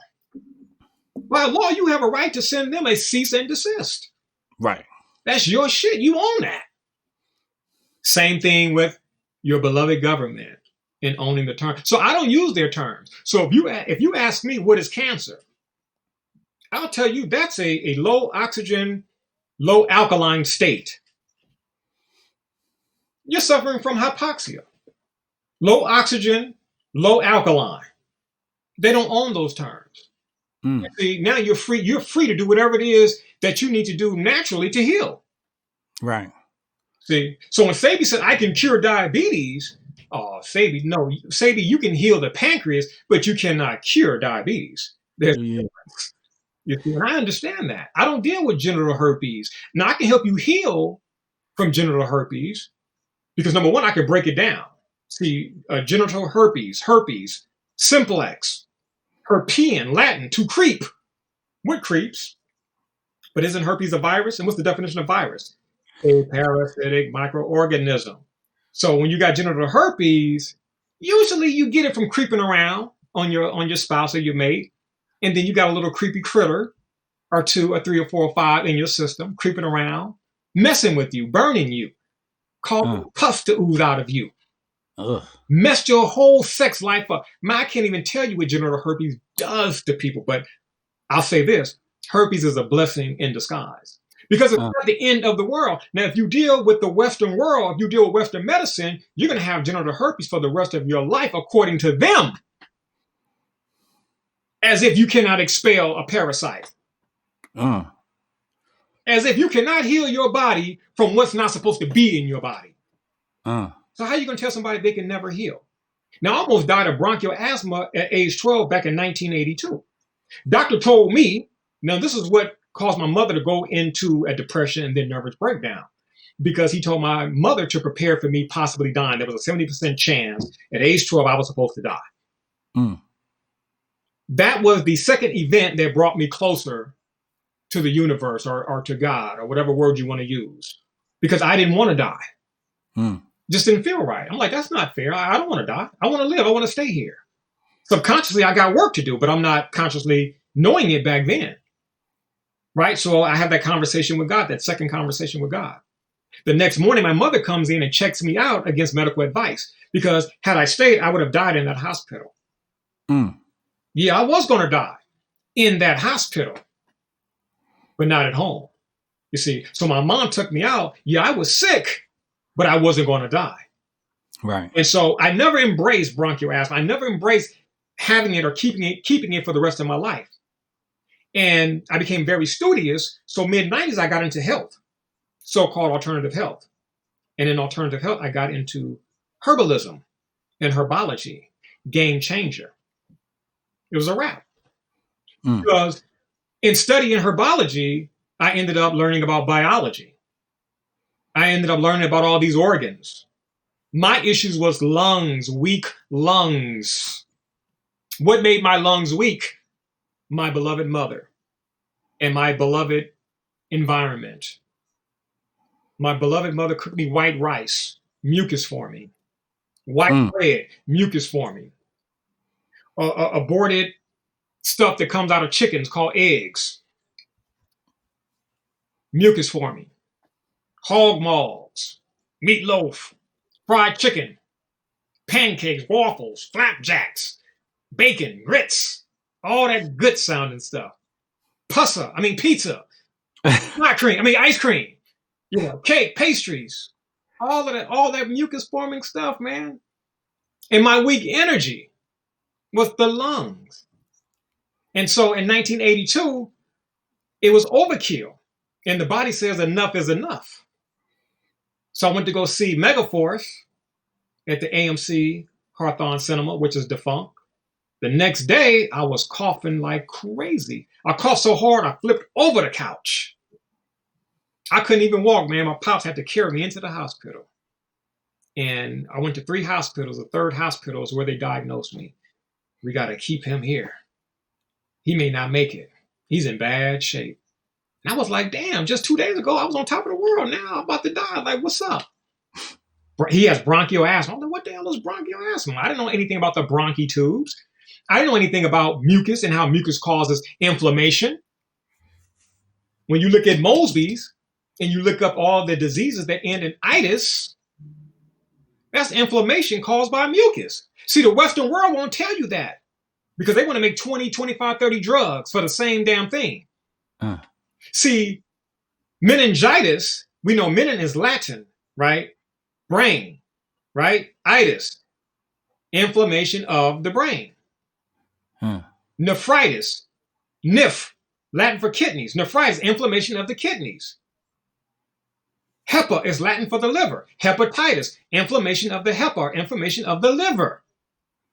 So whether it's nephritis, hepatitis, vaginitis, tendinitis, arthritis, meningitis, colitis, it goes on and on till the break of dawn. It's the same thing, man. It is the proliferation and the inundation and saturation of mucus in the body, certain areas, predicated upon the energy. Your mucus may be in your brain. For me, it may be in my lungs, because your weak energy could be in your brain. My weak energy could be in my lungs or in my kneecaps or my ankles or my wrists or what have you. See, our energy is weak in different locales of the body, which is why disease expresses itself differently, uniquely, because we're all unique. So the Western world is not going to deal with this. Like, are you nuts? We make trillions of dollars of chopping your body, not physically. They're not far from it though, but it's like the hospital represents your body, man. We got you divided and conquered, man. The first floor, like you will go see the cardiologist on the first floor. Now on the second floor, you go check out the podiatrist. On the third floor is the endocrinologist. Fourth floor is the cardiologist or the optometrist. Some part of your body, somebody who specializes in some part of your body is on a floor.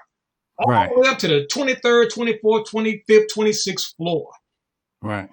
Those floor represents body parts. Right. Any floor you visit, you're going to get a bill. You get a bill for your heart. Somebody work on your heart, you're going to get a bill. Yeah. That man work on your brain, he going to give you a bill. Yeah. You work on your feet, he going to give you a bill. So if you visit 6 of those floors, you got 6 bills. The same person with the same body. 6 different bills. Shout out to Kristen. She said, "Thank you for the knowledge. Greatly appreciated." Oh, it's my pleasure.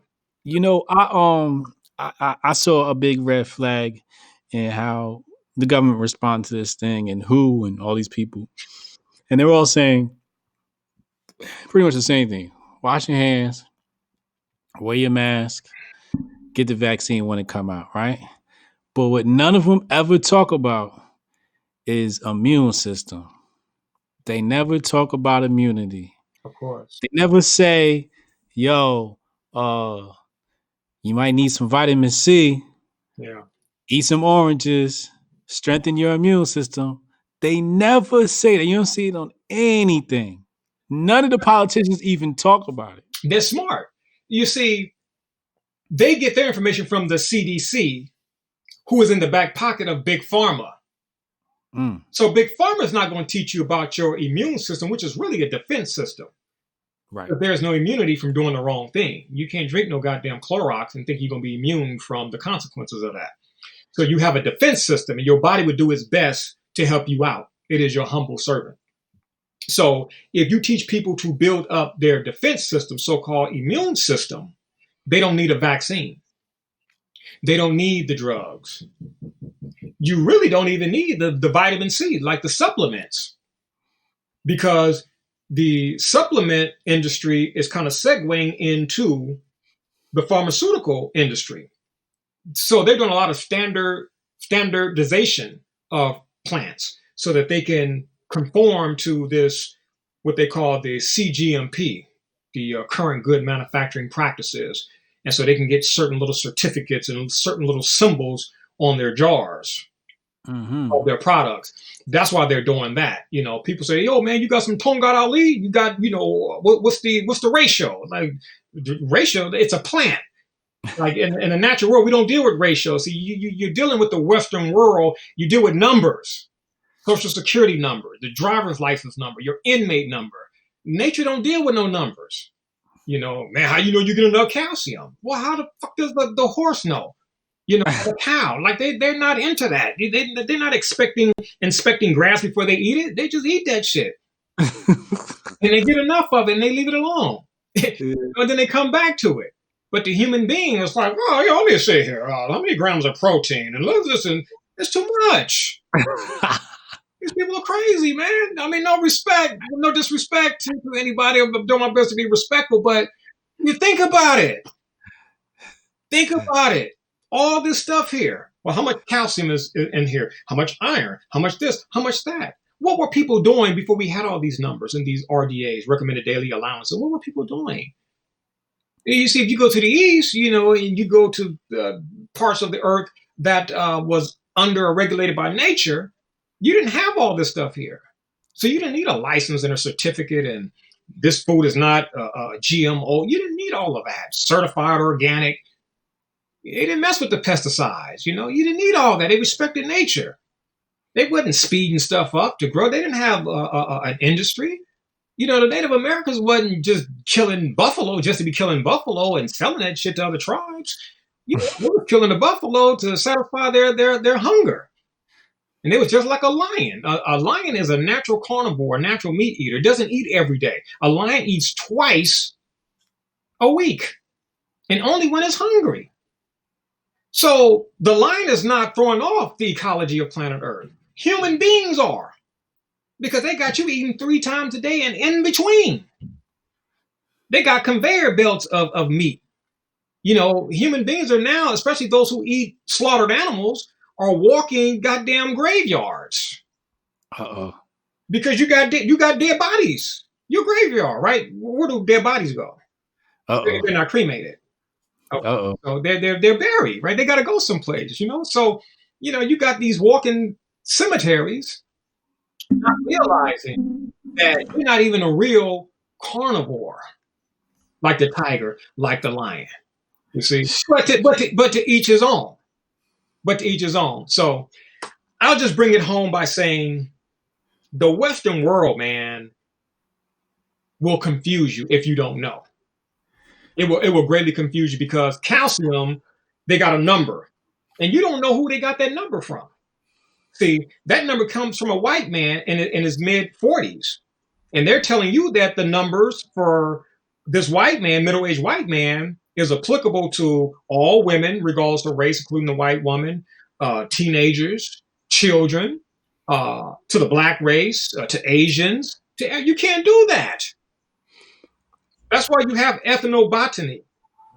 You have the ethno pharmaceutical, ethnopharmacology, predicated upon ethnicity. And so this is why we get messed up, right? Like I'm from South Central Los Angeles. So back in the 70s and 80s, the government gave the poor of us free cheese, free dairy products. Now, if I know that we're lactose intolerant, they got to know too. So why would you give these people something that's going to mess them up? These people are naturally lactose intolerant, and you're giving them powdered milk and cheese and all type of crazy dairy products. What's up with it? So that's true. White people are cool with lactate? Well, they can tolerate it better than melanated people, but it's no good for them either. They can just tolerate it. There's more of a they have a higher tolerance. They have a higher tolerance because of circumstances. It's like the Arabs, the Bedouins. They'll tear some kefir up, right? Whereas if a melanated person eat it, they're farting, gassy, toe up. But you can't tolerate it. It's not for you. But because of those conditions there in the desert, they don't have much food. So they take the dairy, well, not the dairy, but the substance, the liquid substance from the camel, and they'll let it ferment. And so they got them some kefir or some yogurt, and that they can eat that to survive in the desert. Right. See, our circumstances are different. And we're in the matrix. We're in the matrix. We toe up over here in the matrix, man, because shit, we don't even know what food is. Congress said bubblegum is food. Bubblegum has zero nutrition. Like when you understand that food nourishes you, and the way you get nourished is by way of nutrients, it's easy to know what food is. Like celery is food, like tomato is food, right? Orange is food. Because I know for a fact I can get some nutrients from these things. But some goddamn bubble gum, some goddamn bazooka bubble gum, that's food? What does that give me? How much calcium am I getting from this bazooka bubble gum? Yeah. How much potassium am I getting from this big bowl bubble gum? How much magnesium am I getting from this big red bubble gum or chewing gum? Where's the nutrition at? So these people will confuse you. If you don't know your stuff, man, you will go to a health food store and you will have all type of bottles of nutrients, supplements, because again, they isolate. So you got vitamin A, vitamin C, vitamin D, vitamin E, vitamin F. You got all these minerals. Potassium is in a bottle. Calcium is in a bottle. Magnesium is in a bottle. Manganese is in a bottle. Biotin is in a bottle. It's like, well, goddamn. Like, I gotta go buy, like, if we have 102 minerals, I gotta go buy 102 bottles of minerals because somebody said I gotta have minerals. See, nature is not like that. Nature's like, that's too much goddamn work here. So you eat this right here. Eat this moringa. Eat this Irish moss or this sea moss. This bladderwrack. This blue-green algae or this hydrilla or this kelp or this dulse. That's what nature does. So nature is simple, is easy. Whereas man, especially Western man, he's going to mess you up. He's going to confuse you. So you're going to be taking, like when I first started out, you're going to be taking niacin, right? Not knowing that you got to do an anti-flush type of niacin. You take niacin because you're supposed to have niacin, right? 30 minutes later, you're like, oh shit, like goddamn, like what's going on? Am I dying? That flush hit your behind and you don't know what's going on, but damn, I got to go through this to get some niacin. That don't sound right. The horse don't go through this. The cow don't go through this. The rabbit don't go through this. And they eat, they got to have nutrition. So how come they're not going through what we go through? Because they don't mess with nature like man does. Man will isolate like cocaine, right? Cocaine or controlled substance because everything will be controlled. It's a controlled substance. Like it's a substance, but we control it because that's what it's about here on Prison Planet, you see. But the people in Bolivia and Colombia, they chew the coca leaf. And you have never heard of a Bolivian woman or a Colombian woman tearing off her clothes or, hey, I'll give you a blowjob, you give me some coca leaves. Like you've never heard that. Like wrestlers on cocaine. Like the neck for a $5 rock, what's up with that? And it's coming from the coca plant. But in one form, the people act natural. They're energized. They're working in the coca field and they're energized, chewing on the coca leaf. But then the West says, we want the alkaloid that give it its property, the energizing property. So when you take the cocaine out of the coca, now you have isolated the alkaloid, the major alkaloid. Now in its whole form, it was stable. So when you're stable, you're like, cool, you can walk. Hey, how you doing, Hotep? You're stable, right? You're emotionally stable. You're mentally stable. You're spiritually stable, physically stable. But when you take the alkaloid out and consume it, when you just consume cocaine, you snort it, or your base, or however you get into your system, you become unstable. You are what you consume. And cocaine is unstable. And that's why it has to be controlled. It's a controlled substance. And it's like that across the board with the heroin, the cocaine, any of your ains and enes, caffeine, cocaine, across the board. That's what you deal with. So if you do some cola nut, if you do yerba mate, if you do guayusa, you're getting balanced caffeine. It's biocaffeine. It got other things in it that balances the caffeine. It's biocaffeine. It's active, and it interacts with other constituents of other compounds. Exactly. Yeah, so that means your body absorbs it quite differently than when the caffeine is isolated. Safely and effectively. Where and here's the thing, we're not even dealing with isolated compounds from plants anymore.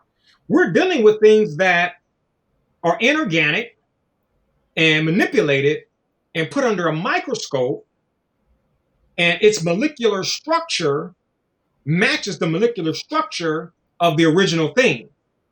And by law, because the synthetic thing has the same molecular structure as the real thing, I can call the fake thing the real thing.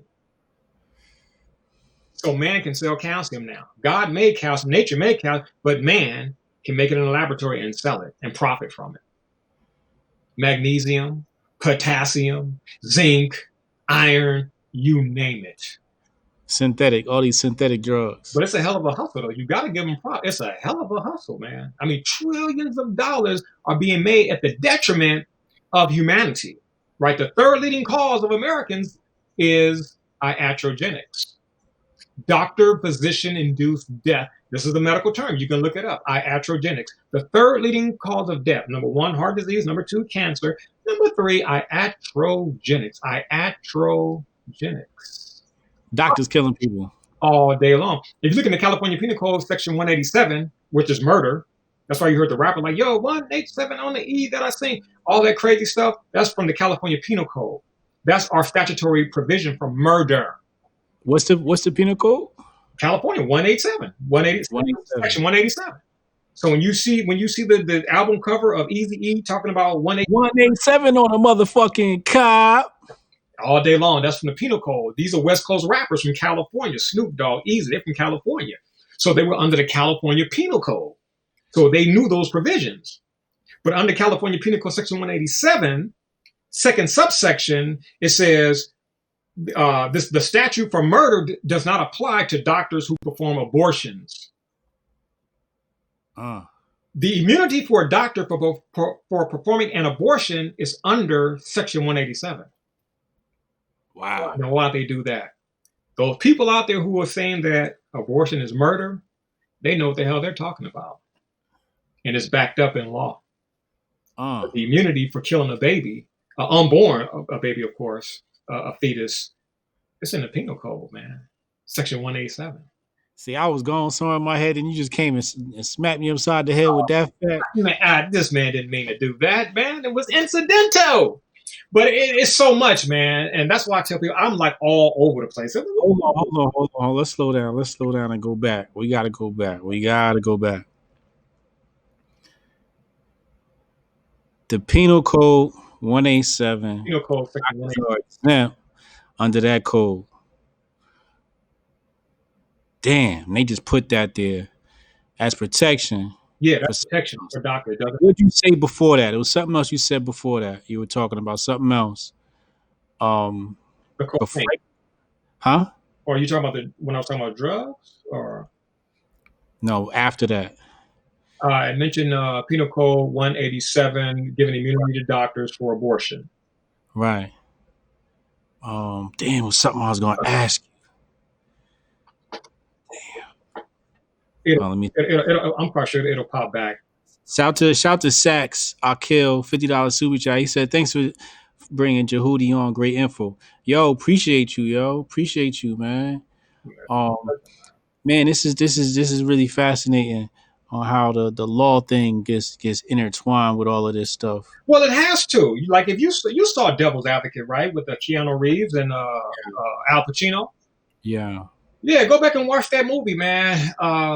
Minutes before that movie ends and Keanu Reeves discovers that Pacino, his character is Satan, he discovers that his father is a Satan, and Satan has come back to planet Earth in physical form. There's a return there. And Keanu Reeves says to his father, he's asking the question, "Dad, why law? Why law, Dad? Why the law?" And Pacino's character says, "Because it's the new priesthood. It's the ultimate backstage pass. Backstage pass. The backstage." See, a lot of things that got us hemmed up in law is not done in the front before the people. It's done backstage. A lot of the laws that, like the Patriot Act, in various state acts that have become law, legislation, they're done backstage. And they gave it up in that movie, The Devil's Advocate. The new, the ultimate backstage pass. I remember what it was now. Thank you to Tip Top Hasegawa. Iatrogenics. Iatrogenics. Iatrogenics. Now, the other day was funny because I was in a talk with somebody and we were talking about the COVID, and they said, well, a certain amount of people that were hospitalized have died. And I said, the key part of that statement is were hospitalized. Right. Right. under the care of the hospital, these people are dying. If you go under the care of the hospital, you're not supposed to die. That's right. At least that's the impression that you're told.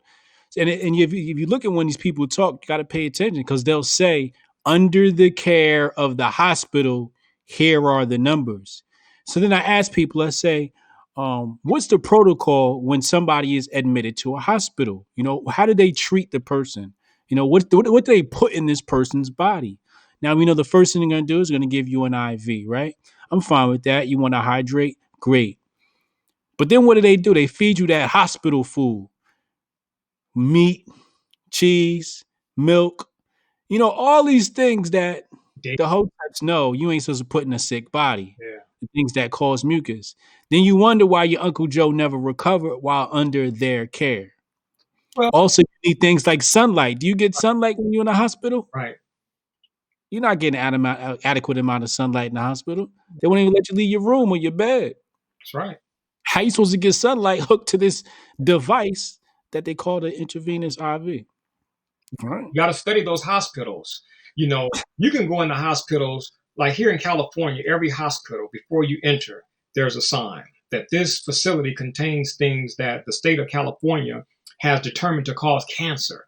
You know, and you read that and it's like, damn, like this is a hospital. Like this is a place where people are supposed to go to get well. But you're telling me, you're warning me that inside this place are things that cause cancer. Like, you know this. And you won't do anything about it. You know, so you have a blanket of death over the nation. And it is applicable to various aspects of life in this nation, in our society. Death, acceptable death. And I would say the greatest example would be your so-called medical system. It's totally unnatural. Now, it does have its purpose and its place. Make no mistake. You cannot get shot and then come to me or any other herbalist and say, yo, what you got? You know, got for a Glock 9 bullet wound. Like, I don't have nothing for your ass. You know, you need to call 911, go to the hospital. Because when it comes to surgery and sewing things back on and taking out bullets and sewing up a stab wound, the old lady didn't cut you, you know, a boyfriend then went off and did crazy, what have you. You go to those people. The war medicine. Yeah, those people, they're great at that. You know, cutting into the body and sewing the body up. You'll never look the same when they get through with you, but you'll be alive. You know, and as far as quality of life, you know, that you know, either or, you know, no one knows, but they do have their purpose. But for a person like me, you know, it's just not a place for me. You know, like I need oxygen. I need nature's oxygen. I don't want no oxygen that's compressed in a tank, because that's a drug now. That oxygen is a drug. That type of oxygen is regulated. Now, the air that we breathe is not regulated. But the air coming out of a canister, an oxygen tank, that's regulated because it's compressed air. It's not normal. So they have processed it, and by law, they can patent it and they can charge you for it. So you get your doctor bill, you know, it's like, damn, $370 for oxygen? Dude, oxygen is free. You just can't be in a hospital. Man, a hospital is not free. So these people are, yeah, and I know people like, well, he's attacking Western medicine and allopathy, what have you. And it really is just comparing and contrasting. All I'm saying that, like, look, if you have common sense, reason, if you're logical, what I'm saying has to add up. It has to. See, look at this, man. Look at your numbers. Most Americans are dying from heart disease, right? Right. That's a degenerative disease, right? That's something that people are doing. A degenerative disease is something that people do to themselves. It's a lifestyle, right? And diet is a part of lifestyle, right? Cancer, that's something people do to themselves, right? Right. Iatrogenics. Something somebody does to you. 1 million people dying from iatrogenics. You could be healthy, vegan, all of that, and be a victim of iatrogenics. Doctor, kill your ass. Come on, man. That doesn't sound right. That doesn't. And there are people out there who say, you know, hospitals are bad and especially for black folks, we can't trust them. Don't go to the hospital. And they'll leave that conversation and tell you that they're about to go get their prostate examined at the hospital. And think nothing is wrong with that. Like, that's the haunted house over there. Yeah, I ain't fucking with that shit. Michael Myers, that motherfucker on the first floor. Jason Voorhees on the second floor. Fucking Leatherface on the third. Shit, I ain't fucking with that. And get through the conversation like, yeah, man, shit, I'm about to go into the motherfucking haunted house. It's like, dude, you just fucking said Frankenstein, Wolfman, all these fucking monsters are in this joint, and you're gonna go there? But again, we're talking about Westerners, man. We're talking about, especially Americans. Yeah. Something is wrong with us, beloved. And a lot of things we talk about go on.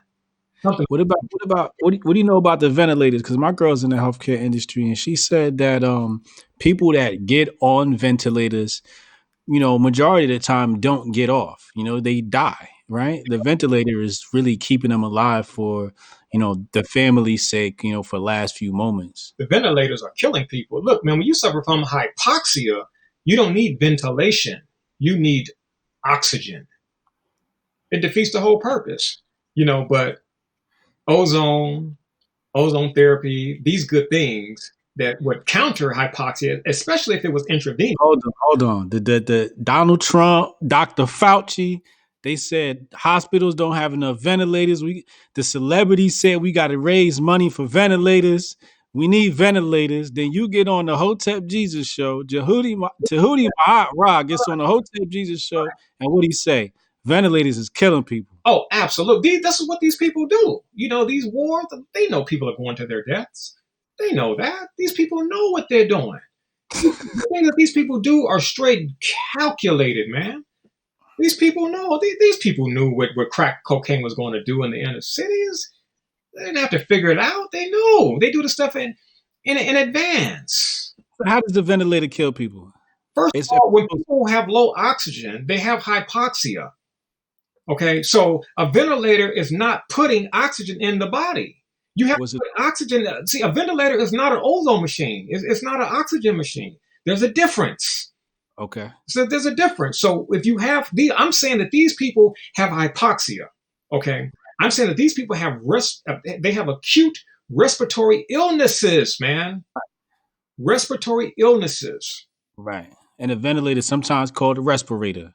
Now, a respirator is not the same thing as an oxygen machine or a machine that provides oxygen. See, if these people were smart, man, they would do the most radical thing, man. But it'll never happen. It'll never happen because these people will walk out of the hospital with super duper uber health.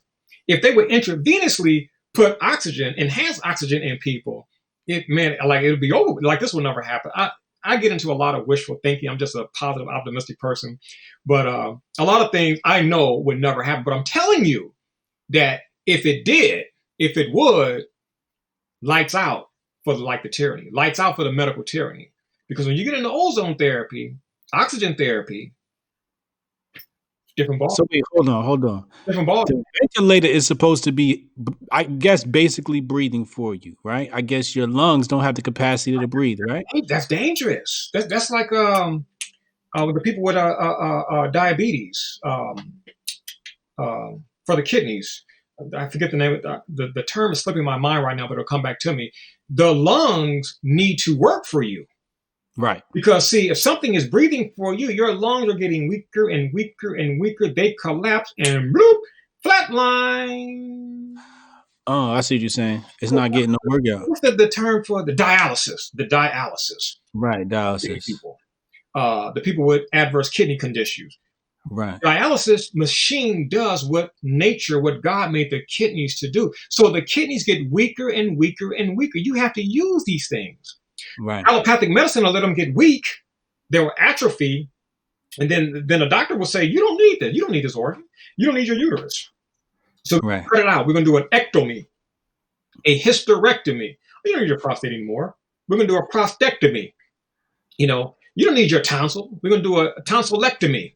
These people are known for taking organs. Like, wait a minute, like, I was born with it. Like, it has to serve a function or a purpose. Like, nah, you don't need it. You're telling me I don't need my tonsils? Like, I was born with it, but I don't need it. I'm a woman. I don't need my uterus. If I'm beyond, having children, the childbearing years, The uterus is a woman's second brain. You telling me that I don't need the organ that houses my second brain, my feminine brain? I was born with it. I was born with these things, and you're going to just take it out. Yeah, they took my appendix out. They took a lung out. They took one of my kidneys out. I mean, so what does someone do? What does someone do? The doctor says, "Look, your grandpa, he dying. We're gonna put him on a ventilator to help him breathe." What should they do instead? Oh, I thought you was about to say, what should he do? I was like, go home, shit, and get the funeral papers out and the insurance paper and all that stuff there, because shit, he's gonna die. But no, you were going with alternative. I thought that's what you were going to ask, but no, you properly went in the direction of alternatives. Yeah. In a case like that, what a person should do, like not dealing with the hospitals, don't even go there asking for these things. Like it's so opposite, 180-degree opposite, polar opposite. You like whatever you're going to do, don't let them know. If it's alternative in nature, don't let them know. Okay. All right, we're talking 180 degrees, right? You go home. You take the person home, because home is always safer than the hospital for degenerative diseases. Okay. For degenerative diseases, make no mistake, I am clearly stating degenerative diseases, because these are reversible diseases. These are diseases that can be repaired, can be restored, reversed by lifestyle, because improper lifestyle caused it. Okay, you do the improper thing, so now we're going to give you information for the proper thing to do. You take that person home, because at home they have windows. See, they have windows in hospitals, they just don't open them. Yeah. So at home, you have the natural ventilation, but more importantly, you can subject the person to steam, good old steam. Your lungs, they love steam. If you can't afford a steamer, I have an infrared steamer. I used to have an old-fashioned hot rock steamer. And if you have the space and you can afford those, by all means, get one. I mean, these are, I think the professional term that we're used to is sauna. If you can afford, they have like the little units where one person can fit, two, 3 people can fit. If you can afford them, a few $1,000s, get one. And it will come in handy right now, because the lungs will greatly benefit from that steam. Your lungs love steam by way of the nose. Was the hydration? Well, it's not so much hydration. Now, steam is a form of hydrotherapy, but it's not hydration. Now, your hydration is going to come from drinking the alkaline water. Right. We're going to counteract, which is acidic. Right. Right. What's the steam doing? Now, what the steam is doing, it is a form of hydrotherapy, but it's outside the body, and it causes the body to throw off toxins through the pores. But more importantly, it opens up those clogged nasal passages. See, it's hard to get oxygen into your body through your nose. When your nose is a cave of boogers, dried, hardened, stubborn phlegm, mucus, boogers. So it's hard to get that flow. So when you get it in that steamer, and you can put in some essential oil of eucalyptus or cajeput, or white camphor, spruce, pine needle, fir needle, spruce, all of that good stuff, it's going to open up the nostrils. Your nose will run. Maybe some stuff will come out. Some phlegm, some boogers, what have you. But in the spirit of Tony Braxton, you're going to be able to breathe again. See, people with acute respiratory issues, they can't breathe. That was me. That was me until I took a whole bunch of mullein leaf, fenugreek seed, and cayenne, put it together, which are the ingredients for my mucus buster formula, and overdosed on that formula for 2 weeks, spitting up globs of mucus. Spitting up globs of mucus, man. And after 2 weeks walking to work, I stopped one day and said, wait a minute. I can breathe again. I wasn't able to breathe this clearly for years. And now I can breathe again. Because what did the cayenne pepper do? What did the fenugreek do? What did the mullein do? It countered the hardened, stubborn mucus. And when I had asthma and I was wheezing for air, why was I wheezing for air? I wasn't drinking enough water, and I had a lot of mucus, a lot of pus in my lungs. So to get water, my lungs constricted to squeeze water out. That's why we have those attacks. Our lungs are attempting to work on our behalf to save us. So what the steam does, it opens up the nasal passages that air has to go in. If you had a crud of boogers in your nose, I mean, yeah, you could be in the air, you could be in the environment, but you wouldn't be able to get air through your nostrils, man. The air can go in your nose because of the boogers serving as a block, as a barrier. So the nose has to be open. Are you familiar with the neti pot that the Ayurvedic people or the Indian people use? The neti pot, which is a little pot. Yeah, so it's a little pot with a hole and it looks like a genie bottle. Many of them look like a genie bottle or a long spouted a tea kettle. And you put in warm water and a little pink salt or sea salt, and you put it in one nose, tilt your head, and the warm water travels the bridge and comes out on the other side and opens up those channels. So when you get through, I mean, man, you can really breathe.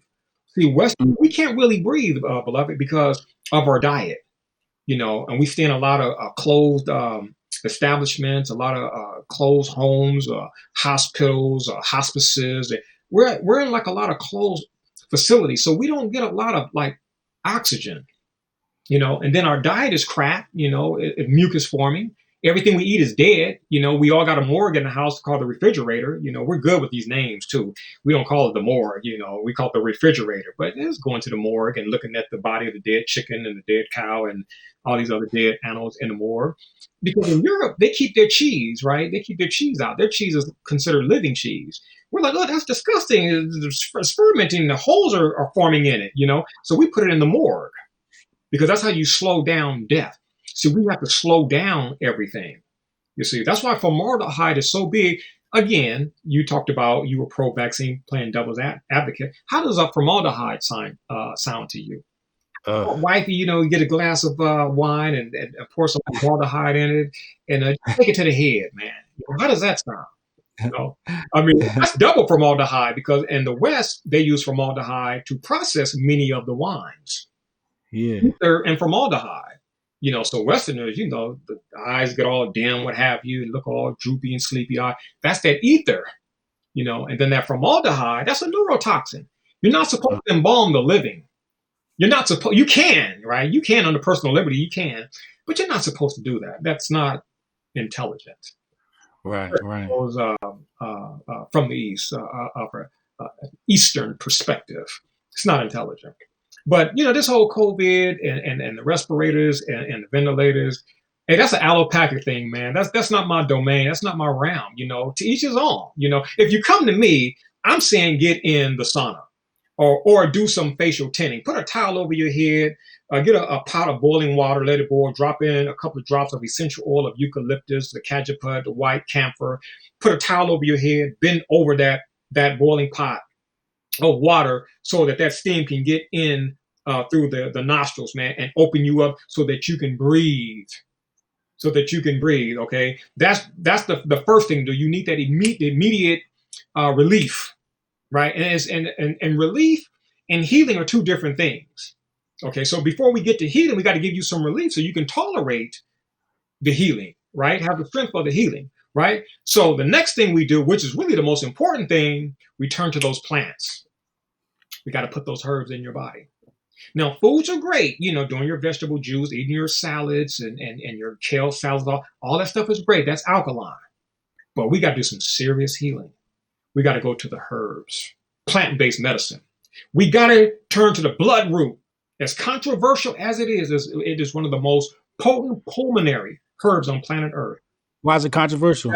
Well, because of so-called alkaloids that Western medicine says is dangerous. Now, as somebody who is under natural healing, naturopathy, et cetera, I don't listen to those people because I know most of the people who are saying certain things about my field, they don't, quote unquote, practice in my field. They're over there. Okay, and the things that I deal with, it counters many incentives that they receive. Okay, there's a lot of money involved, right? Herbs are very cheap. You can't patent them. You get faster results, and you can get off of them. You don't have to be on herbs your whole life. I had a friend who was taking heart medication for 17 years. She said, baby, Tootie, I can't stop taking my heart medication. And I was like, well, damn, Melody, like, what the hell are you taking the medicine for? It's for my heart. And how long have you been taking it? 17 years? And your heart ain't fixed yet? Like, you don't have enough sense to say, this shit ain't working. I need something else. I mean, think about it. So you got people doing certain things here in the West, and we just don't think. Like, we're supposed to be doing things to get results, right? Because if I'm going to use a gadget or something like that, that gadget has to get me back to where I was before it. Yeah. Don't put me on the prescription eyeglasses and then tell me that I got to get a stronger prescription every 2 years. The fuck, like, that's a hustle to me. Like, I need my own damn eyes. I need to be able to use my own eyes to see. I don't want to be handicapped, or walking on a cane. You got all type of gadgets all sewed into your body, like the bionic man, the bionic woman would have. Like, no, I want to get back. I need my reset. People are talking about this is a reset. Well, let's talk about the health reset. Let's get back to where we were before we got messed up, before we became adults, which is short for adulterated being. That's what adult means. It means you're adulterated. 18 years in the public food system, and then you're an adult. Your ass is corrupted, polluted, toxic, messed up. You can go on out into the matrix. So you're an adult. So this is why your biblical character Jesus says, if you come into me, you got to come as a child. A child is not an adult. A child has not been adulterated. A child has not been polluted. Keep messing around in the matrix in the public food system, they will be. That's their system. You see. So, but anyway, a bloodroot. But bloodroot is only controversial because of alkaloids. All the controversial herbs are controversial because of the alkaloids. And I'm saying that herbs are not like drugs. Herbs have intelligence. Your body has intelligence. So the herb is not going to harm you. See, I'm down to take 25 capsules of bloodroot, but are you down to take 25 capsules of Valium, doctor? Or any other drug. You make it Cialis, make it Viagra. I take 25 of any controversial herb, and you take 25 of any non-controversial drug, and we'll see who wake up tomorrow. But anyway, I digress. We got to get the bloodroot. We got to get the golden seal root. We got to get the comfrey root. We have to get the fenugreek seed. We have to get the cayenne or the capsicum fruit. We got to get the mullein leaf. We got to get the eucalyptus leaf. We got to get the wild cherry bark. Okay, a natural source of codeine, natural source. Counters coughing. Okay, now when I say counter coughing with the wild cherry bark, it doesn't stop it. It works with it, speeds it up, so the cough is shortened. It doesn't stop it like the drug. You take this drug and you don't cough anymore. Cough with a natural body reflex so that you can expel phlegm or mucus. You see, so the wild cherry bark, very important. The white pine bark, very important. Trees are the lungs of the earth, man. Trees are the lungs of the planet. Okay, so when you consume trees, they have an affinity for the lungs. You are opening up your entire respiratory system. The tonsils benefit, the nostrils benefit, the bronchitubes it opens up. So when we have a brush fire and we destroy the trees, what have you, we're coughing, we can't breathe or what have you. There's symbolism to that. The trees are the lungs of the planet. And certain trees with our lungs help our lungs. Pulmonary herbs. Go ahead. What's happening legally with these alkaloid plants? I understand that they're controversial, but are they saying that we can't use them? Are they saying they're illegal in the United States? I know, like, ibogaine is one of those things, right? Like the iboga plant, they're trying to like ban in America and whatnot. Is it like that type of situation? It is banned. Ibogaine is banned in America when it shouldn't be. It is an African plant that, if we had our stuff together as a African people or descendants of Africans, we should have access to iboga. Ibogaine is that we're dealing with that isolation again. Right. Be better than all this other stuff. Iboga root. Yeah. But if we could get the actual plant, which is, by the way, is the king of the entheogens. Okay, that's the king of the entheogens. Entheogens. This drink that I have here is an entheogen drink. It has certain herbs of an entheogenic nature, entheogenic properties that tune you into the God within, makes you feel euphoric, creative, and all of those things. If we were able to get the iboga, not only will we get off the drugs, our lives will go in a different direction, because iboga is an entheogen. See, drugs, man-made drugs, put you to sleep. Entheogens wake you up. So if you look at the etymology of the word entheogen, it means to awaken the God within. See, drug put you to sleep, put the God within to sleep. The entheogen wakes you up. So the iboga works in large part by making the drugs that you're addicted to taste nasty. You don't want them anymore. And then the other side of that, iboga helping us to get off drugs is giving us that natural high that Curtis Mayfield sang about in that song from the Superfly soundtrack. The man can't put no thing on me because my high is a natural high. Iboga is that natural high where you're just feeling good. So you don't need to get high. Come on, man, let's do this shit. Let's go get high. And I tell people, like, I've never had to get high from a substance because shit, I'm already high. If you're telling me you need to get high, you're telling me that you're low. Like, yo, I'm low. Shit, fuck that. I want to get high. So heroin, cocaine, what have you, to get high. But what type of high? It's a temporary high, and it's going to bring you right back down. And you want to get high again. You want to do the drug again to get high again. So you go back and forth, back and forth. That's where that wear and tear come from. You start looking all crazy, and eyes get all big, and you look smoked out, what have you. That's the tax on the body, not so much just from the drug, but from the highs and lows of the drug. Right. So I keep harping on this blood root, right? Blood root, yeah. You said it's controversial. Is it illegal in America, or you can get it, right? You can get it. Certain distributors will give you that warning, like, listen, by law I can sell it, but I have to give you this warning, this caveat. Okay. Right? Now there are other ones like Ephedra. Ephedra caught a bad rap because of ephedrine. And ephedrine is not the same thing as Ephedra. Right, it's isolated. If you would have left the Ephedra alone, we could still have Ephedra today. But Ephedra was messing up the quote unquote weight loss industry. Ephedra was kicking butt because the Ephedra was doing everything that people who didn't have time to get in the gym or who just didn't want to, Ephedra was getting the job done. They were burning the fat, they had the energy, they were feeling good. There was this particular female who used to work at a now defunct VP Discount Health, and she was doing Ephedra because it was almost like a drug, like feeling high. I mean, she was just so high, and she would move around, and she began to drop those unhealthy pounds from just moving around, which she never did before because she was in a funk.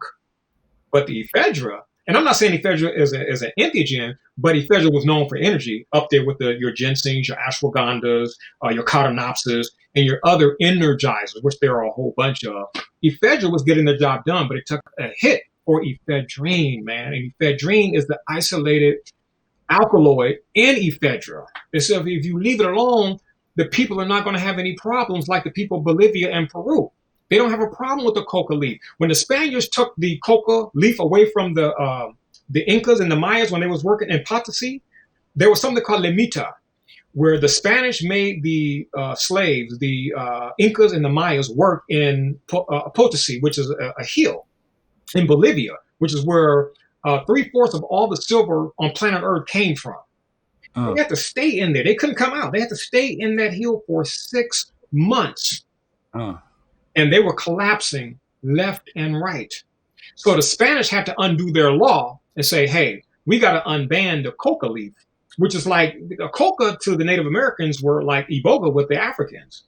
Right. They had to switch that law up, bring all the coca leaves into Potosi, and so that the enslaved Incas and Mayans could chew the coca to get the energy. And also, too, when you have plants exposed to the sunlight, the secondary transporter of sunlight, chlorophyll, plus the just what have you. And so that's how most of them were able to serve their 6 months, if they didn't die. And I know from dark history, but my point is these people were not coked out on the coca leaf in Potosi. They were energized, for that particular purpose. So what's the warning? What's the warning that they send out when you go and purchase this dragon root? Well, here's the thing. Most people can't even purchase it. It's only for like the herbalists. Okay. For example, the Indian community, those who practice or those who are who embrace Ayurveda, science of life, right? This is the Indian natural health modality, right? The Chinese got TCM, the Japanese have Campo, we have the African holistic health. So all cultures have their modality. Well, the Indian people who relocate to the United States of America, which is heavily regulated by the FDA and a couple of other regulatory bodies, these people in a regulated society get to use certain herbs that are banned, that have a red mark. There is a company here that if you want to sell your herbs online, they do a test. There's a certain software and they have a red flag, or orange flag, yellow. Well, this particular herb called Bala, B-A-L-A, Ayurvedic herb, which is an aphrodisiac and a heart tonic, one of the best herbs men can use, especially if you're dealing with ED. Great herb. You can't get it. Even the Ayurvedic people, the Indians, they can't get it unless they go to an Ayurvedic doctor. By law, they have to be allowed to use it. And so if you go through them and they put together a formulation, you can have Bala. Now see, we're supposed to have that with the Iboga, man. And no people on planet Earth need the Iboga more than African Americans. And we know what happened in the 1980s with crack cocaine. But the Iboga would even benefit Caucasian people. And you know what Caucasians are going through with their modern, their version of crack cocaine, right? With the heroin epidemic. The Iboga would work for that. Now, in France, you can get it. Canada, Germany, Europe, even though Europe is part of the Western world, Europe is like totally different from the United States of America. Like America is really the worst. You know how you hear people, America is the greatest country on planet Earth? And look, in certain respects, it is, right? You would just be a hater throwing shade if you just condemned America like that. Like we've talked about a lot of horrible, well, maybe not a lot of horrible shit, but enough horrible stuff, right? Yeah. But still, though, there are certain things about America. She's a shit.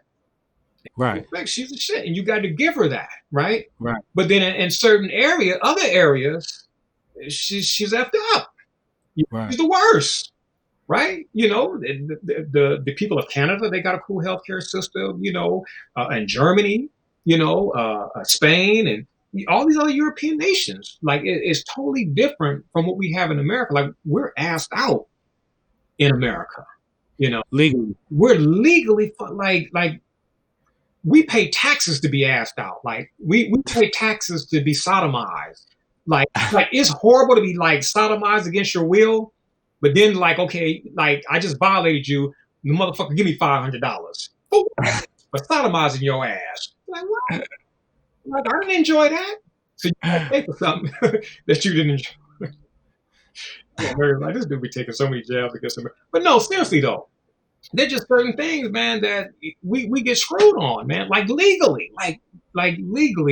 And again, it goes back to how we started the show. We don't understand the Constitution. Like, if you don't know your rights, you don't have rights. Now, listen, man, I'm one dude, right? But I got some stories for you dealing with government. I've had run-ins with the police. Look here, man, you have never heard me talk about the police beating me up, mistreating me. As a matter of fact, the last time I got arrested, the cop was like, "Hey, are those cuffs too tight?" And I was like, "Yeah, they are." This sapsucker got out, walked around, opened up the back door, and loosened the cuffs, man. I mean, he was giving me like the criminal royal treatment, which most people don't get. I wasn't roughed up, hemmed up, or anything, right? And so when I get out and I do my own legal pleading, it's case dismissed, case dismissed, case dismissed, case dismissed. You see, so I can't crap on like America. Like, yeah, it's tyranny. We're under statutory democracy, but man, I look at the law, man. I'm Ma'at. So I believe in the principle of law. Like we got some good law in America, right? Damn good laws on the book. They're just not implemented, man. They're just not enforced. I believe in those laws, me, the individual, so I get the result. I think it was Sir Edward Coke who said. He said the knowledge of the law is like a deep well upon which every man and woman draweth from according to the strength of his understanding.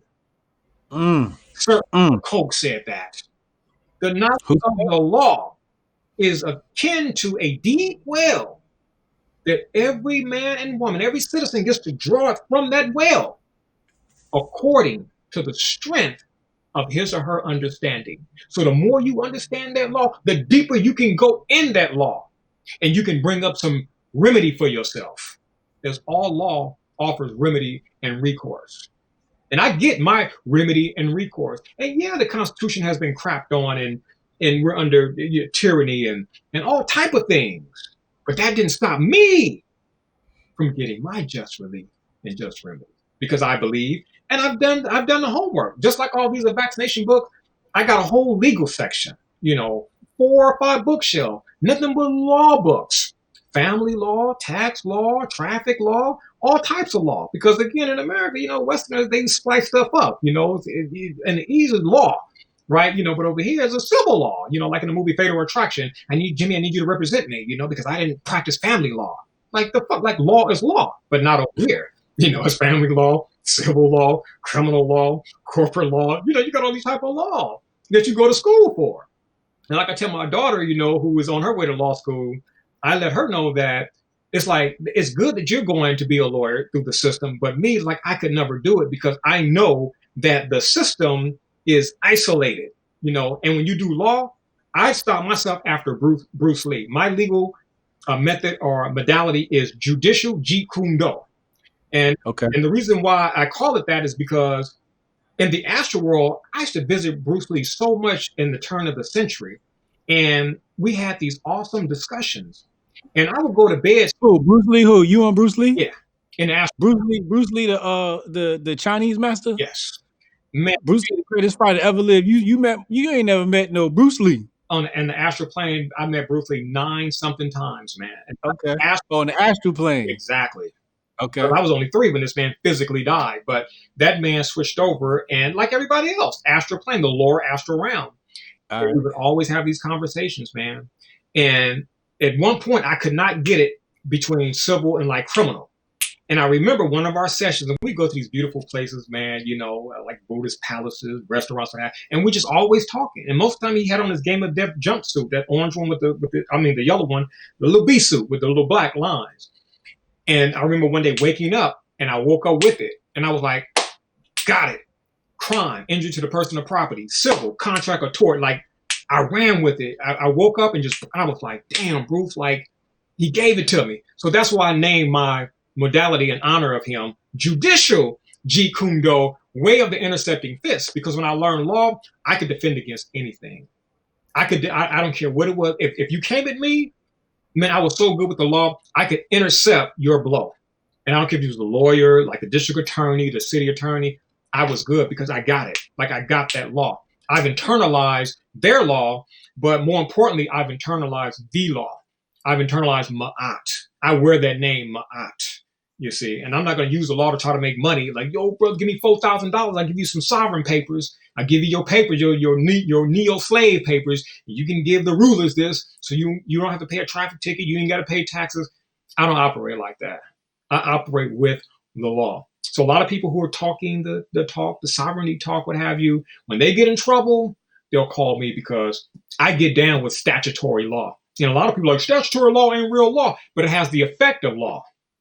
See, a court order is not law, but it has the effect of law. That means they will execute this bad boy as if it was the law. Because, hey, we got the power. We got the gun. You're like, that ain't lawful. That ain't constitutional. So fucking what? I got the gun. Who got the gun? Like in that movie, who got the gun? They got the gun. So when you know that, man, it's like, okay, like you got it. Like in the movie Juice. Who got the juice? You got it. So like, okay, yeah, you got the juice. Physically, playing the game, but backstage, I got the juice. I got a homeboy. He went to federal district court. You cannot argue taxes in federal court, right? I mean, they're not trying to hear that because it's unconstitutional. It would pull the plug on this fraud here. Right. I set his pleading up in a way that was going to box the judge into a corner, right? I'm like Aesop with this. So once you file that lawsuit, I love to have that lawsuit, that conformed copy, because you got to deal with the shit now, man. So I'll make it look statutory the first 2 or 3 pages, And then after that, I'm hitting with some constitutional stuff, some controversial solving arguments, what have you, that you got to deal with, backed up by your law. No matter how archaic it is, it hasn't been repealed. So you deal with it, right? And then you have stare decisis and all these other things that are at work, whereby you have no choice but to deal with it. And so the judge got the paper, and she looked up at my friend, and she was like, you didn't go to law school, did you? And he was like, no. And she, puts her head back down, and she's thumbing through the pages of the pleading. And she comes back up, and she looks at him, and she said, I can't let this go to trial. She said, I'm gonna need you guys to work this out. This was his job, right? He was doing the sovereignty thing, not paying the taxes. And normally they were like, oh no, you gotta pay. Like, but in this case right here with the law, and she was backed into a corner, like, I can't let this go to trial. But at the same time too, I can't dismiss it. You work this out. And they worked it out. He got his money. They ended up letting him go, but legally they gave him his back pay, took care of him. And then once everything was cool, it's like, yeah, you're a pain in the ass. Bloop, you're gone. But I just say that to say that I've had the successes in court, man. If you do your homework, if you're humble, if you're smart, you're mannerable, and you respect the system, you will prevail. So as we close out, we about to close out here. I just want to I keep thinking about this black lady that was teaching the taxes. Huh? You talking about Sherry Peel Jackson? Yes. Sherry Peel Jackson. Yeah. How'd they get her?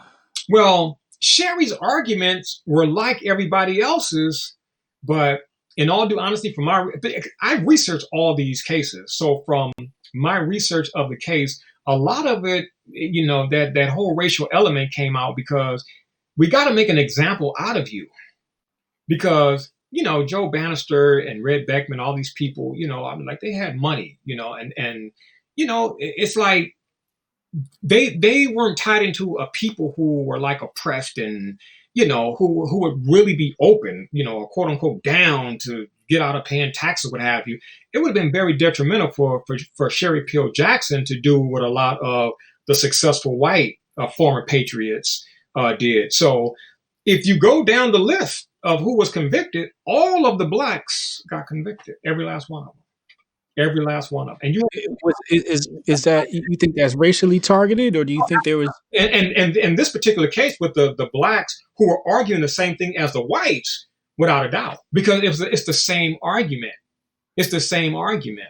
Was there another argument that could have been made that would have had them? It's the same argument, man. Your taxes are unconstitutional. And everybody in the movement is using the same thing, the same case law, the same IRC code section. Like across the board, on this side, it was all love. It wasn't no race thing, It just came down to the judge's ruling at that point. We just want, our rights, we want to live in a constitutional republic, we're standing on our rights. And so it was no race outside of the court system. But in the court system, that's where I witnessed the racism, because it was the same arguments. And all of the blacks, every last one, even the people like Lauryn Hill wasn't promoting like sovereignty or what have you. Right. She attempted to do what the sovereign people were advocating. Slammed her. Wesley Snipes, slanding. So if you do the research, you'll see that every last one of them, like no black ever went to court and won that particular case. And there's a whole bunch of cases, man, where whites went with the arguments and embarrassed the system. And I'm like, hey, I'm glad for them, because, you want to see somebody win. Well, with my operating under my, it's just about truth, justice, and rights. I don't give a shit about like race and gender and all of that. It's all about right and wrong. Right. And so it's like that dude is right. Like even these people over here, they were right. The system was wrong. So with the judge, they just got the judge, a judge that decided to rule against them? Oh, absolutely. And it wasn't just like, there's been some whites. I have a friend who's sitting in federal prison right now, who was probably one of the most dangerous modern day Americans. He's a Caucasian dude. His name is Dave. I won't say his last name, but he'll die in prison. And I mean, this dude was like the Osho of law. He was tight with it. And he ended up with a multi-million-dollar company, paying his employees in gold and silver, taking land because he knew all the land was owned by the Bureau of Land Management. And they would cut off the water and the power, and he would just install solar panels, what have you. I mean, he was really he was like a real threat. And they ended up framing him framing him for allegedly threatening internal revenue agents, federal judges, some other bureaucrat. It was wild. The accusations against this dude, it was just so wild. But and it was BS. And then you look at what this dude did, and he was complying with the law. He was paying his employees and gold, and still he wasn't withholding taxes. And these people were getting all their money. I mean, man, he was really doing the damn thing, man. He was selling his nutritional supplements. He was just doing it all. I had never seen anything like that, and I was privileged to strike up a friendship with this dude and have 2, 3, 4 hour conversations. Just a profound dude, man. Just very dangerous. You're not intimidating, not physically imposing, but just dangerous because he knew the law, he knew American history, and he applied it. And he was doing damage. And it's like, you know what, you got to go. And I tell people that, like, these people will railroad you to protect their enterprise. That's why you can never get arrogant with this. I said earlier in this show, I quoted the biblical character Jesus, be ye wise as serpents and gentle or humble as doves. And that's the golden rule. You can't go in there grabbing your nut sacks and thinking you the G and you're going to punk the judge and you're the employer and the judge is the employee working for you like that. That's not going to jive. Every judge has the same middle name, God. Every judge has the same middle name, God. We have a God complex. Not just doctors and lawyers, but judges too. Yeah. Absolutely. Yeah. So, and I know some people who were successful. It's just, cases were never instituted. Cases were never filed because of that wisdom. I had people that was in our circle. They would call me and say, hey, Djehuty, the FBI stopped me on the way to work. And they were asking, who's your leader? Who's your leader? Who's your leader? But everybody I was dealing with, they knew to say it. I don't have a leader. God is my leader. I learned from COINTELPRO and their machinations would have. I wasn't going out like that. You have no leader. Well, you guys are meeting at this place here in Glendale, is he your leader? No, he's not. We don't have a leader. We don't have a leader. We just get together and we just do our thing. And then you have people calling like, yo, man, my neighbor's call said a van is parked in the front and these dudes are looking through the house with these like binoculars, but these were some digital type, some of these type of new computer spyware type binoculars, right? Yeah. They were looking through the house, and his woman was in the shower, so they thought it was kind of like some pervert type stuff, but it was a white van, and because of what was going on, we knew it was, the FBI. And a week or two later, they stopped her. She stopped to get a breakfast burrito at some place, and they accosted her while she was getting her breakfast and interrogated her for like 45 minutes, made her late to work, asking questions. They got me. They got my cousin Dennis. They got his woman in Tennessee.